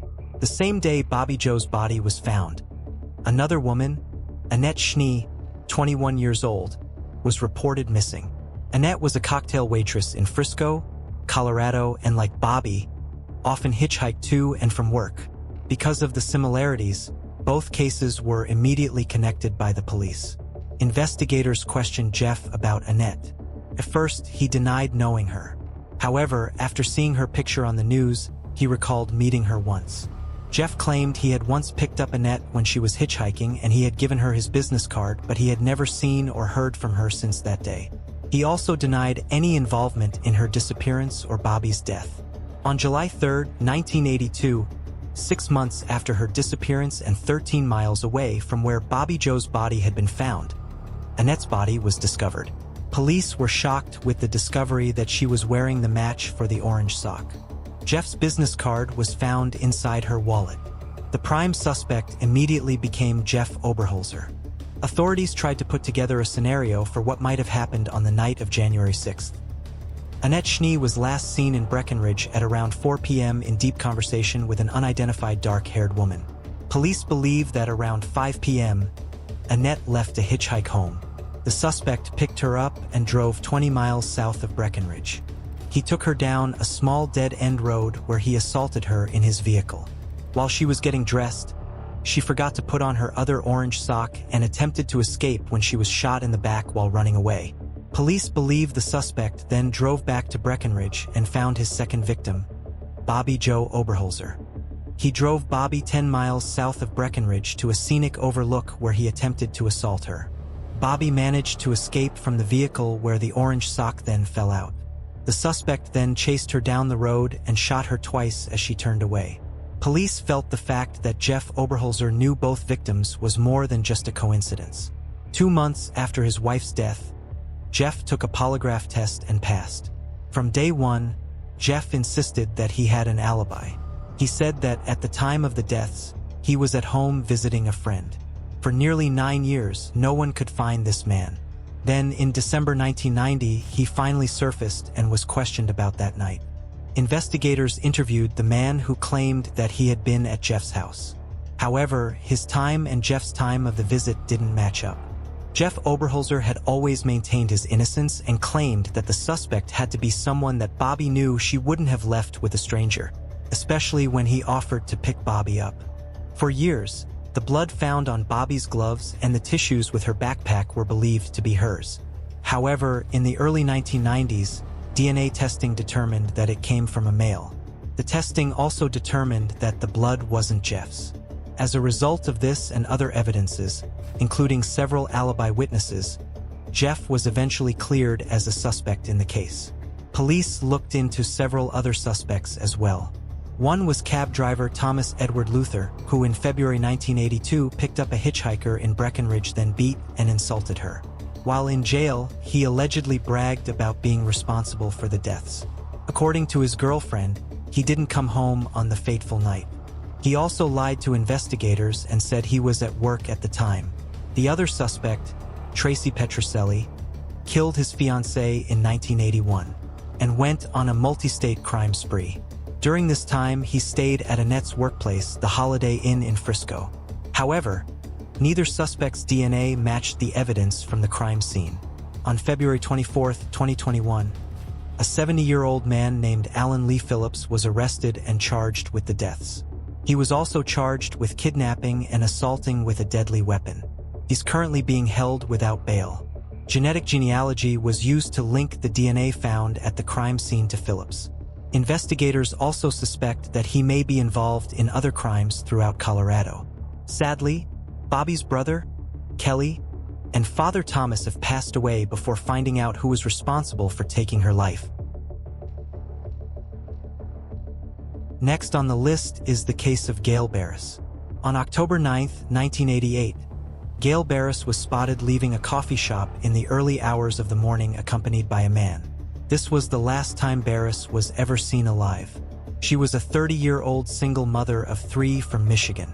Life was hard, and she worked at 2 different local bars to be able to survive and take care of the 3 children. In the early hours of October 9, 1988, between 3 and 4 a.m., Barris was spotted leaving Speed's coffee shop in Battle Creek, Michigan. She was accompanied by a dark-haired man, and that was last time anyone saw her alive. On October 25th, hunters from Emmett, a nearby town, made a horrifying discovery. They found a lifeless body of a woman laying on River Road. The authorities quickly identified the body to be that of Gail Barris, and an extensive investigation followed. Witnesses were identified and interviewed, and evidence was collected from the crime scene. On October 22nd, just a few days before Barris's body was discovered and almost 2 weeks after her disappearance, a 24-year-old man named Roger Plato was approached by authorities. Plato's car matched the description from a victim of a different abduction and assault case. At 4:30 p.m., authorities attempted to detain him at gunpoint while he was walking to his car at a parking lot in Bellevue. Plato became aggressive, refused to cooperate, and started fighting back. He was shot when he tried to wrestle the gun from a detective, and as a result, died from the injuries. He was never interviewed. Authorities performed an autopsy and a blood sample was taken before the body was cremated, which was stored at a private lab at the time. Investigators of Barris's case turned their attention to Plato's friend and former roommate, Richard Compton. Compton had a vast criminal career, but when approached by investigators, he backed off and denied knowing anything.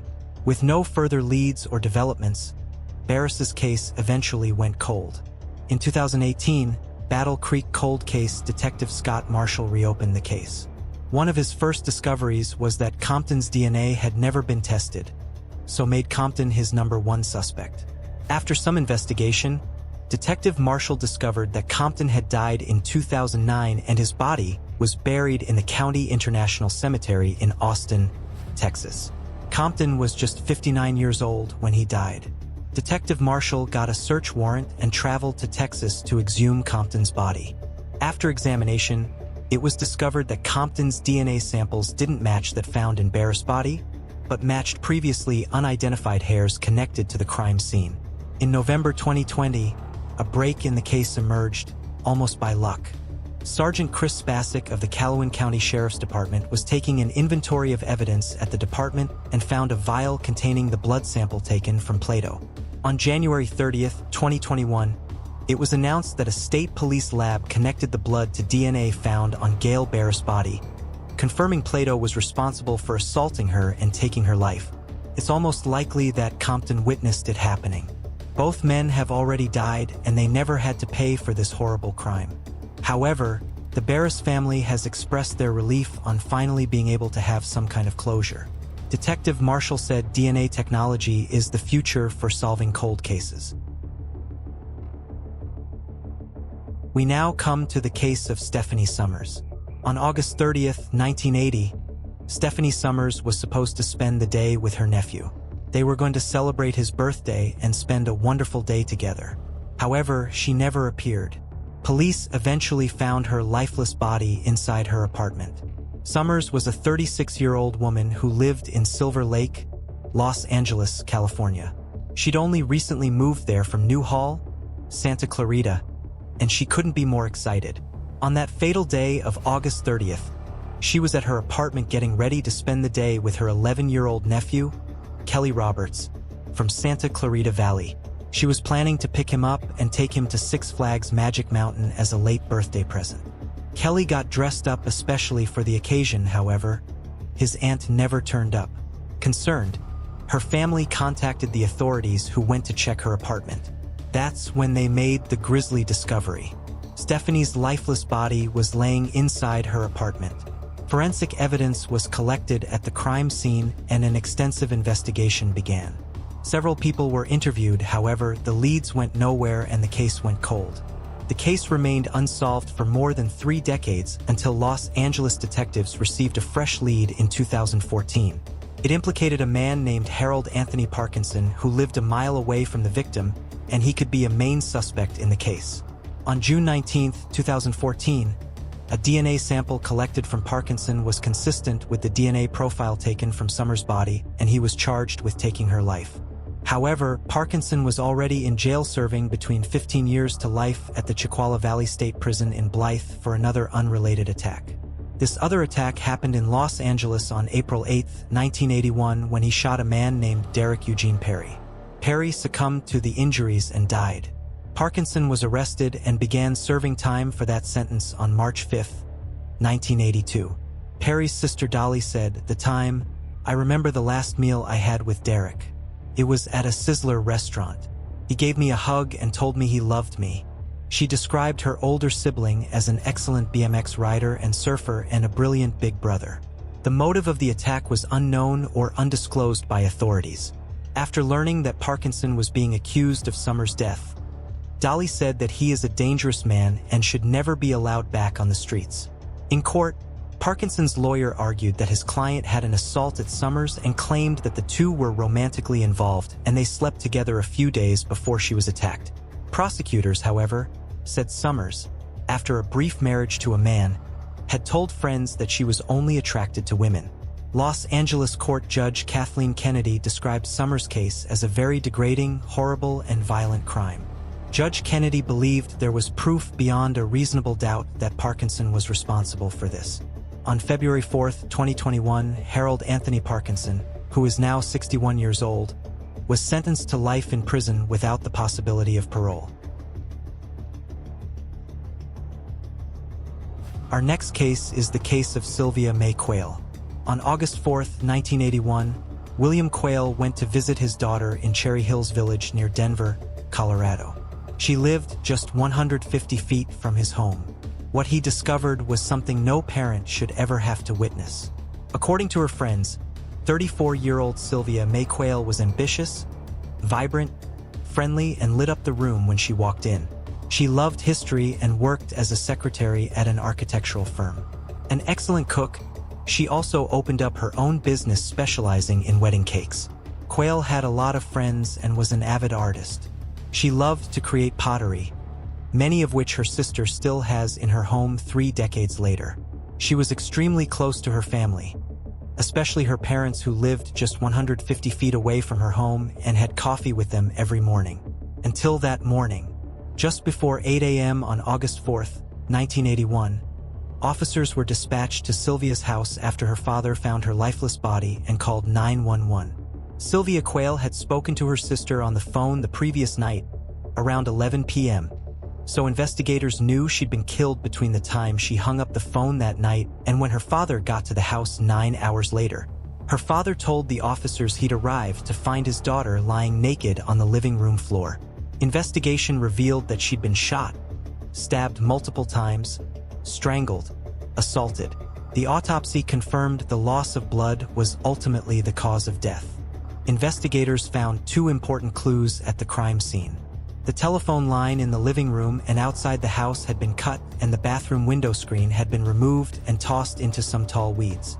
About 140 more pieces of evidence were collected from the scene, and over time a variety of technological advances were used on the items as investigators tried to solve the crime.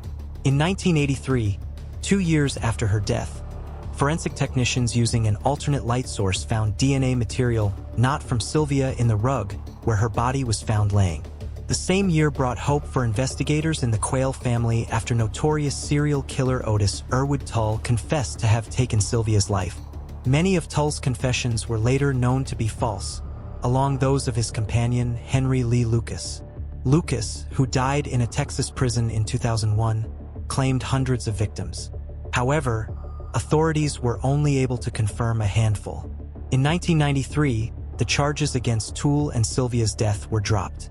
At the time, DNA testing on evidence in the case had proven that Tull was not the source of the DNA found at the crime scene 12 years earlier. In 1995, a section of the rug was cut out and submitted to the Colorado Bureau of Investigation to be tested. 5 years later, the sample provided authorities with an unknown male DNA profile. However, no match was found and the case went cold. In January 2020, Cherry Hills Village cold case detectives and investigators decided to use the recent technology of genetic genealogy in Sylvia's case. For months later, a name surfaced: David Dwayne Anderson. At the time of Sylvia's death, Anderson, then 22 years old, lived a couple of miles away from her. Cold case detectives began investigating Anderson. One particular investigator, Robert Fuller, traveled to Cozad, where Anderson now lived, to secretly collect the suspect's DNA. Fuller was able to recover 2 trash bags Anderson had tossed into a dumpster. Inside were 15 items that potentially held Anderson's genetic material. Included among the items was a vanilla Coke can. On January 29, 2021, genetic material taken out of the vanilla Coke can match the ones found in the body and crime scene. When investigators looked into Anderson's past, they found a string of at least 8 home and business burglaries between 1981 and 1986. In one of the home burglaries, he removed and tossed a window screen to gain entrance. Anderson, now 62 years old, was arrested on February 10, 2021. The first photograph is of Anderson in 1980. If anyone recognizes this photograph of him from this time period and has information surrounding or involving this case, we ask that you please call the Cherryville Village Police Department tip line at 720-305-9831. William and Mary Quayle didn't live to see their daughter's killer charged.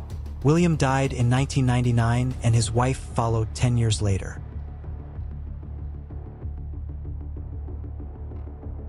Our final case is the case of Bonnie Baker. On the night of June 30th, 1998, Baker was celebrating her recent promotion with some friends. Her boyfriend at the time showed up unexpectedly to the party. After a few tense moments, they both left, and that was the last time she was ever seen alive. Bonnie Baker was a 47-year-old woman from Denver, Colorado, where she shared an apartment with a boyfriend, Crespin Nene Perez. The couple had met at the Fort restaurant in Morrison, where they both worked. Baker was the perfect employee, never calling in sick and always showing up on time. The same couldn't be said about Perez, who had been fired a month earlier for missing work. Baker decided to celebrate her recent promotion with her friends at one of their places in Golden. They planned to spend the night partying. The night quickly turned for the worse after Baker's boyfriend unexpectedly showed up to the friend's place. Perez arrived at the party and almost immediately started to make a scene. He was jealous seeing his girlfriend drinking and dancing with her friends in the living room. Several witnesses at the party later said that Perez looked as if he had taken illicit substances. His eyes were red and glazed, and he was very aggressive. He also continuously eyed everyone off at the party, attempting to instigate a fight with anyone who stared back. Baker's last known words to a friend were, "It would be better if I just go now, or it will be worse." The pair left the party early when the situation became heated. At around 8 p.m. that night, authorities received a phone call from an unidentified woman. She reported that a man had taken a woman's life in an apartment on West Louisiana Avenue. She also claimed that the man was about to drive to Mexico in a red vehicle with Colorado license plates, and the woman's body was in the trunk, which she was planning to dump somewhere along the way. When tracing the call, police found that it was made from a payphone, so they rushed to the address given. In the apartment, there were no signs of a struggle, and no one was found. The next day, Perez's car was involved in a single vehicle collision near Globe, Arizona, but he fled the scene on foot. The car ended up being impounded, and upon examination, blood was collected from the trunk as evidence. The case was shelved, but was reinvestigated a year later due to possible new evidence. On July 31st, 1999, two boys went horseback riding in a remote part of a Navajo reservation in New Mexico. They stumbled across what appeared to be a human skull and immediately contacted authorities. After searching the area, investigators found several more skeletal remains. Despite the find, the results of the autopsy and the reason for the death remained inconclusive. The case went cold due to the lack of evidence and correlation between Baker, the missing person, and the found remains. In October of 2012, cold case detective Kenneth Klaus from Denver was assigned Baker's case and immediately called an FBI agent in New Mexico to discuss her disappearance. DNA samples from the remains found on the Navajo reservation were sent to Denver's crime lab for forensic testing. They matched samples collected from Bonnie Baker on April 4, 2013. The unknown female caller came forward admitting that she was the one who called 911 the night of Baker's disappearance. She also claimed that she cleaned out the couple's apartment after their disappearance and before the authorities arrived, where broken plates and glass covered the floor and the kitchen table was overturned. The unidentified woman also gave a full description of the red vehicle, which was later determined to be a geoprism, as well as its license plate number. And according to the woman, told her that night, "I know that you don't like Bonnie. Something bad happened to us. You'll never have to see Bonnie again because I'm going to make her disappear." This woman's relationship with the couple was not yet revealed by the authorities. Another witness also identified Perez as the driver of the red GEO from a photo lineup. After further rounds of witness interviews and forensic DNA testing, the gathered evidence concluded that there was enough ground to arrest Crespin Nene Perez. A warrant was issued for Perez's arrest, but the arrest couldn't be made as he was now living in Mexico. His extradition to the United States didn't happen until 2020. Prosecutors theorized that Baker's body was likely left in a shallow grave within a day of a disappearance. On January 27, 2021, preliminary reading in the case was held in Denver court, and Perez faces charges for abducting and taking Baker's life. Skidmore, Missouri is the setting of this tragic and disturbing story. In the interest of providing a bit of background, it's worth noting that this small town with a population of less than 400 people already had a big name when it came to crime. It became the center of a media firestorm in the early 1980s. A local man named Ken McElroy had a notorious reputation as a vicious bully. Accused of theft and rape amongst other things, he would often receive light sentences for his crimes. which angered the people of Skidmore. When leaving a local bar in 1981, he was shot dead in broad daylight in a vigilante-style execution. Despite his wife witnessing the murder, the town closed ranks and would not corroborate her version of events. And 20 years later, this refusal to talk and a stalled investigation would thrust Skidmore back into the spotlight once again.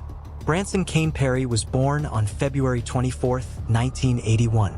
His parents divorced in late 2000, but he remained the apple of their eye and they adored him. He graduated from Nottoway Holt High School and soon after began working odd jobs around the neighborhood to support himself. He was an active young man and a black belt martial artist. After the divorce of his parents, he lived with his father at 304 West Oak Street in Skidmore. April 7, 2001. Perry visited his neighbor, Jason Bierman, and while he was there, he ended up being inadvertently drugged. While under the influence, he stripped naked and ended up having sex with Bierman. It was known that Branson was gay and had had sexual encounters in the past, but he felt embarrassed and upset and he confided in his father, Bob. Bob knew about his son's sexuality, but he was furious that his son had been taken advantage of. For days later, Branson invited a friend called Gina over to his house. Bob had been in hospital and was due home soon. Branson wanted to have the house tidy for him when he returned. At the same time, two unnamed men were carrying out repair works on Bob's car outside. The events of that day remain unclear. The following is an excerpt taken from a blog post made by Rebecca Clino, Branson's mother. The events of that day are fairly sketchy to me and often make no sense. I don't have a timeline of when they occurred, only sporadic comments that were made. At one point, the friend saw Branson run into the kitchen and take something out of the cabinets, then run out the back door. When he returned, she said he wouldn't tell her what he was doing and acted like nothing had happened. Later, she said she had taken a shower, and when she came out of the bathroom, she saw one of the men that was working on the car going through the cabinets in the kitchen. She said she had asked him what he was looking for. He told her nothing and went back outside. Then at approximately 3 p.m., she'd been upstairs when she heard the front porch door shut.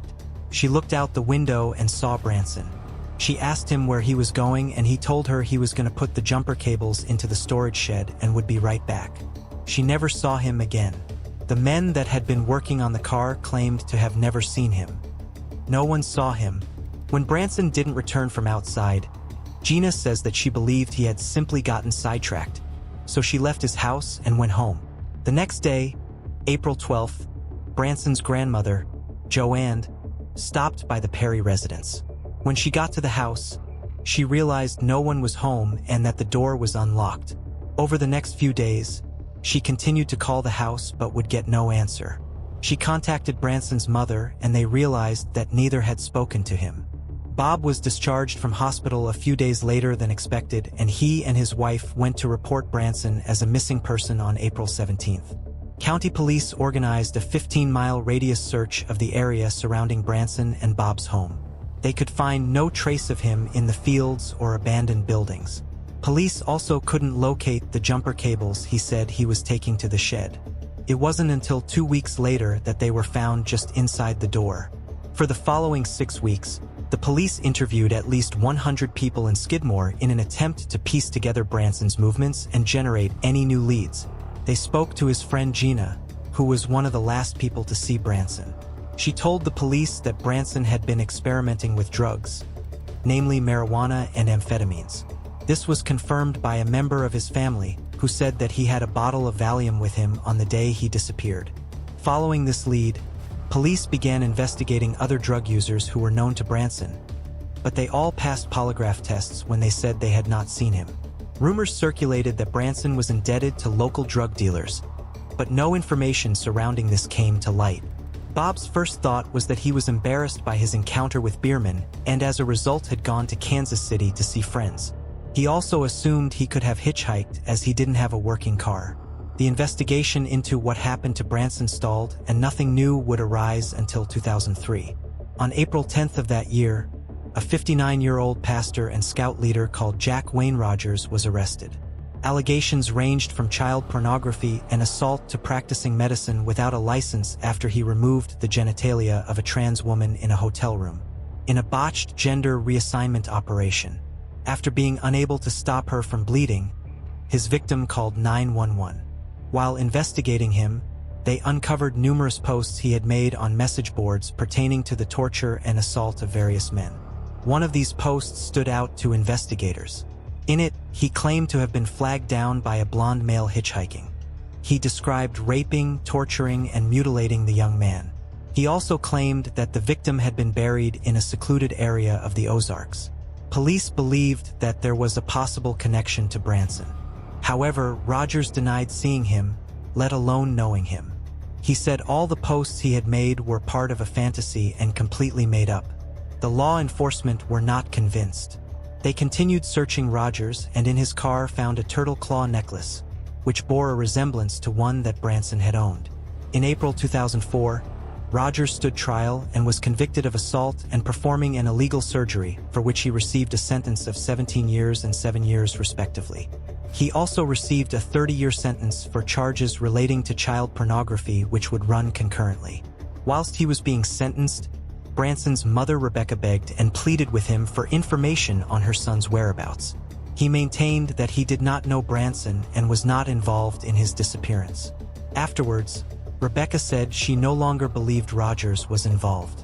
She said in a statement, "The police are not completely ruling him out, but now the investigation has turned towards Skidmore again. They have received new leads there. I suppose time has a way of unraveling secrets. I believe someone in that area knows what happened to Branson. In my heart, I don't believe this suspect is responsible. Despite the nightmare I lived through at his sentencing, I am thankful that someone with that much evil will never walk the streets again." Sadly, just 3 years after the disappearance of his son, Bob passed away in 2004. The police and Branson's surviving family refused to give up. 8 years after he vanished, the police received what they referred to as a credible tip that Branson's remains could be in Quitman, Missouri. However, this lead, like all others, would go nowhere. To add to the tragedy, after a long fight with cancer, Rebecca Clino, Branson's mother, passed away in 2011. The Q Center for Missing Persons founder Monica Clayson, who was a personal friend of Rebecca, vowed to carry on the search for Branson and not give up hope. Rebecca was buried alongside an empty plot for Branson, which listed his date of death as April 11, 2001, the day he was last seen alive. Branson's case remains open, and the police and family still hope that one day the questions surrounding Branson's disappearance will be answered. If you have any information relating to the disappearance or whereabouts of Branson Perry, please contact the relevant authorities. Moving on to the next case. CCTV often plays a vital role in investigating crimes. It can help piece together events and be a vital witness when there may be no others. In the age of CCTV, it remains a mystery how some people can seemingly vanish without a trace. With cameras picking up at every move, what happens when a CCTV trail goes cold and an investigation hits a brick wall? This is the story of the disappearance of Trevor Deely. On the 15th of August, 1978, Ann and Michael Deely welcomed their 5th child, a little boy named Trevor. He grew up in County Kildare and soon became an extremely intelligent and career-driven young man. He developed an aptitude for business and technology, and by his early 20s had landed a job in the IT department of the Bank of Ireland Asset Management team. The work Christmas party was scheduled for the December 7, 2000. Drinking began at Copperface Jack's and the Hilton before it carried on to Buck Whaley's nightclub on Lower Leeson Street. 22-year-old Trevor left Buck Whaley's around 3:30 a.m. He walked in the direction of the Renoir complex where he had an apartment on Serpentine Avenue. Around 10 minutes after leaving Buck Whaley's, Trevor arrived at his office and security let him in. He made a cup of tea and spoke to his colleague, Carl, who was on the night shift. Trevor checked his emails and made a schedule of what needed to be done the following day. Due to a heavy storm and a taxi strike, he left at 4:03 a.m. with his umbrella in hand and carried on foot. He rang a friend of his in County Kildare and the friend described the voicemail as, "Hi Glenn, I missed you there. Just on my way home, all going good. I'll talk to you tomorrow." The message was regarded as innocuous by his friend and it was deleted. CCTV footage from the bank showed a man dressed in black that was waiting outside for around 30 minutes before Trevor appeared. When he got there, Trevor and the man engaged in brief conversation, but by the time Trevor left the bank, the man in black had gone. At 4:14 a.m., CCTV captured Trevor walking past what was the AIB Bank on the corner of Bagot Street Bridge and Haddington Road, heading towards his apartment. Around 30 seconds later, a man in black takes the same route. The Gardaí believed that this is the same man that was stood outside the bank and spoke to Trevor. This footage of him at 4:14 a.m. is the last known sighting of him. Due to the heavy partying the night before, Trevor's failure to turn up at work was not considered unusual. His flatmates were away that weekend and did not know he was missing. When Trevor failed to show up on Monday, the alarm was raised. The bank called his family, and after confirming that no one had spoken with him that weekend, he was reported as a missing person. The family's take charge approach drew praise from the Gardaí. Detective Sergeant Michael Fitzgerald, who worked the case from the beginning, said, "His friends and family handed out thousands of leaflets when knocking on doors and put posters up all over Dublin. However, due to the days that had passed from his last known sighting to him being reported missing, vital time and clues had been lost."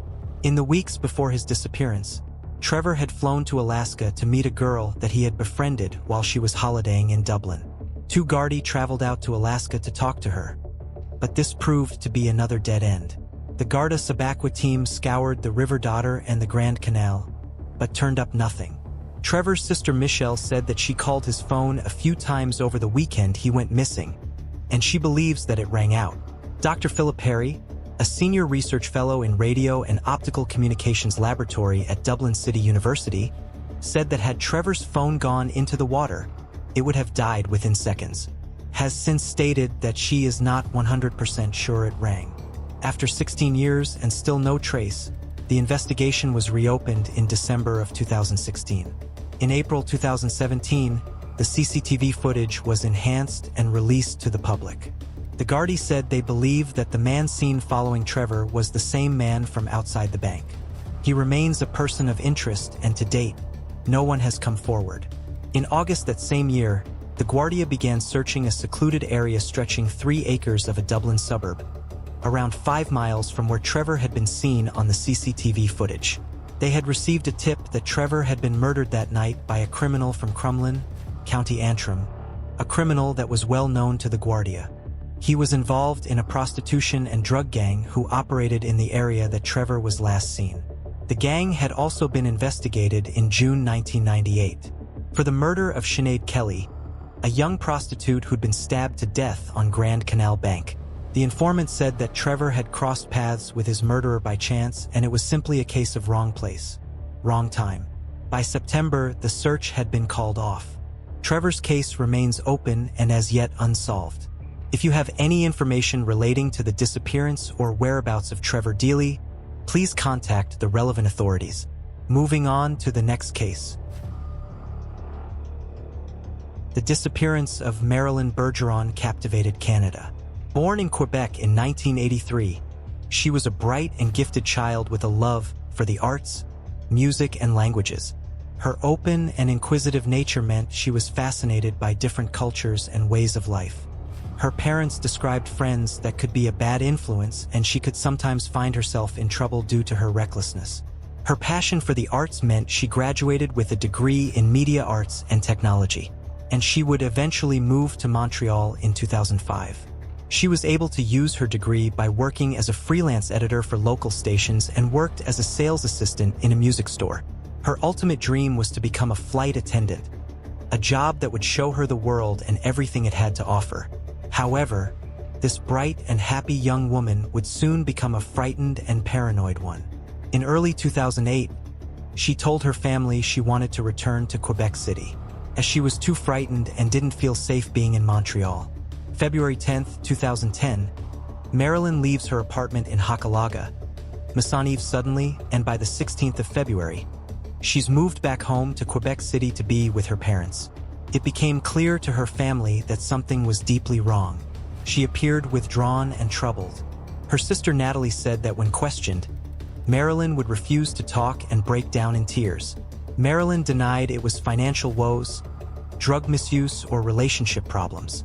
Her mother persisted and asked if someone had assaulted her. When Marilyn went silent, she began to cry. Her mother begged her to seek the help of a psychologist and lift the emotional load that she had been carrying for so long. The day after settling back in with her family, on February 17, 2010, she told her parents she wanted to go for a walk. She wore her black coat and suede boots, took her credit card and left.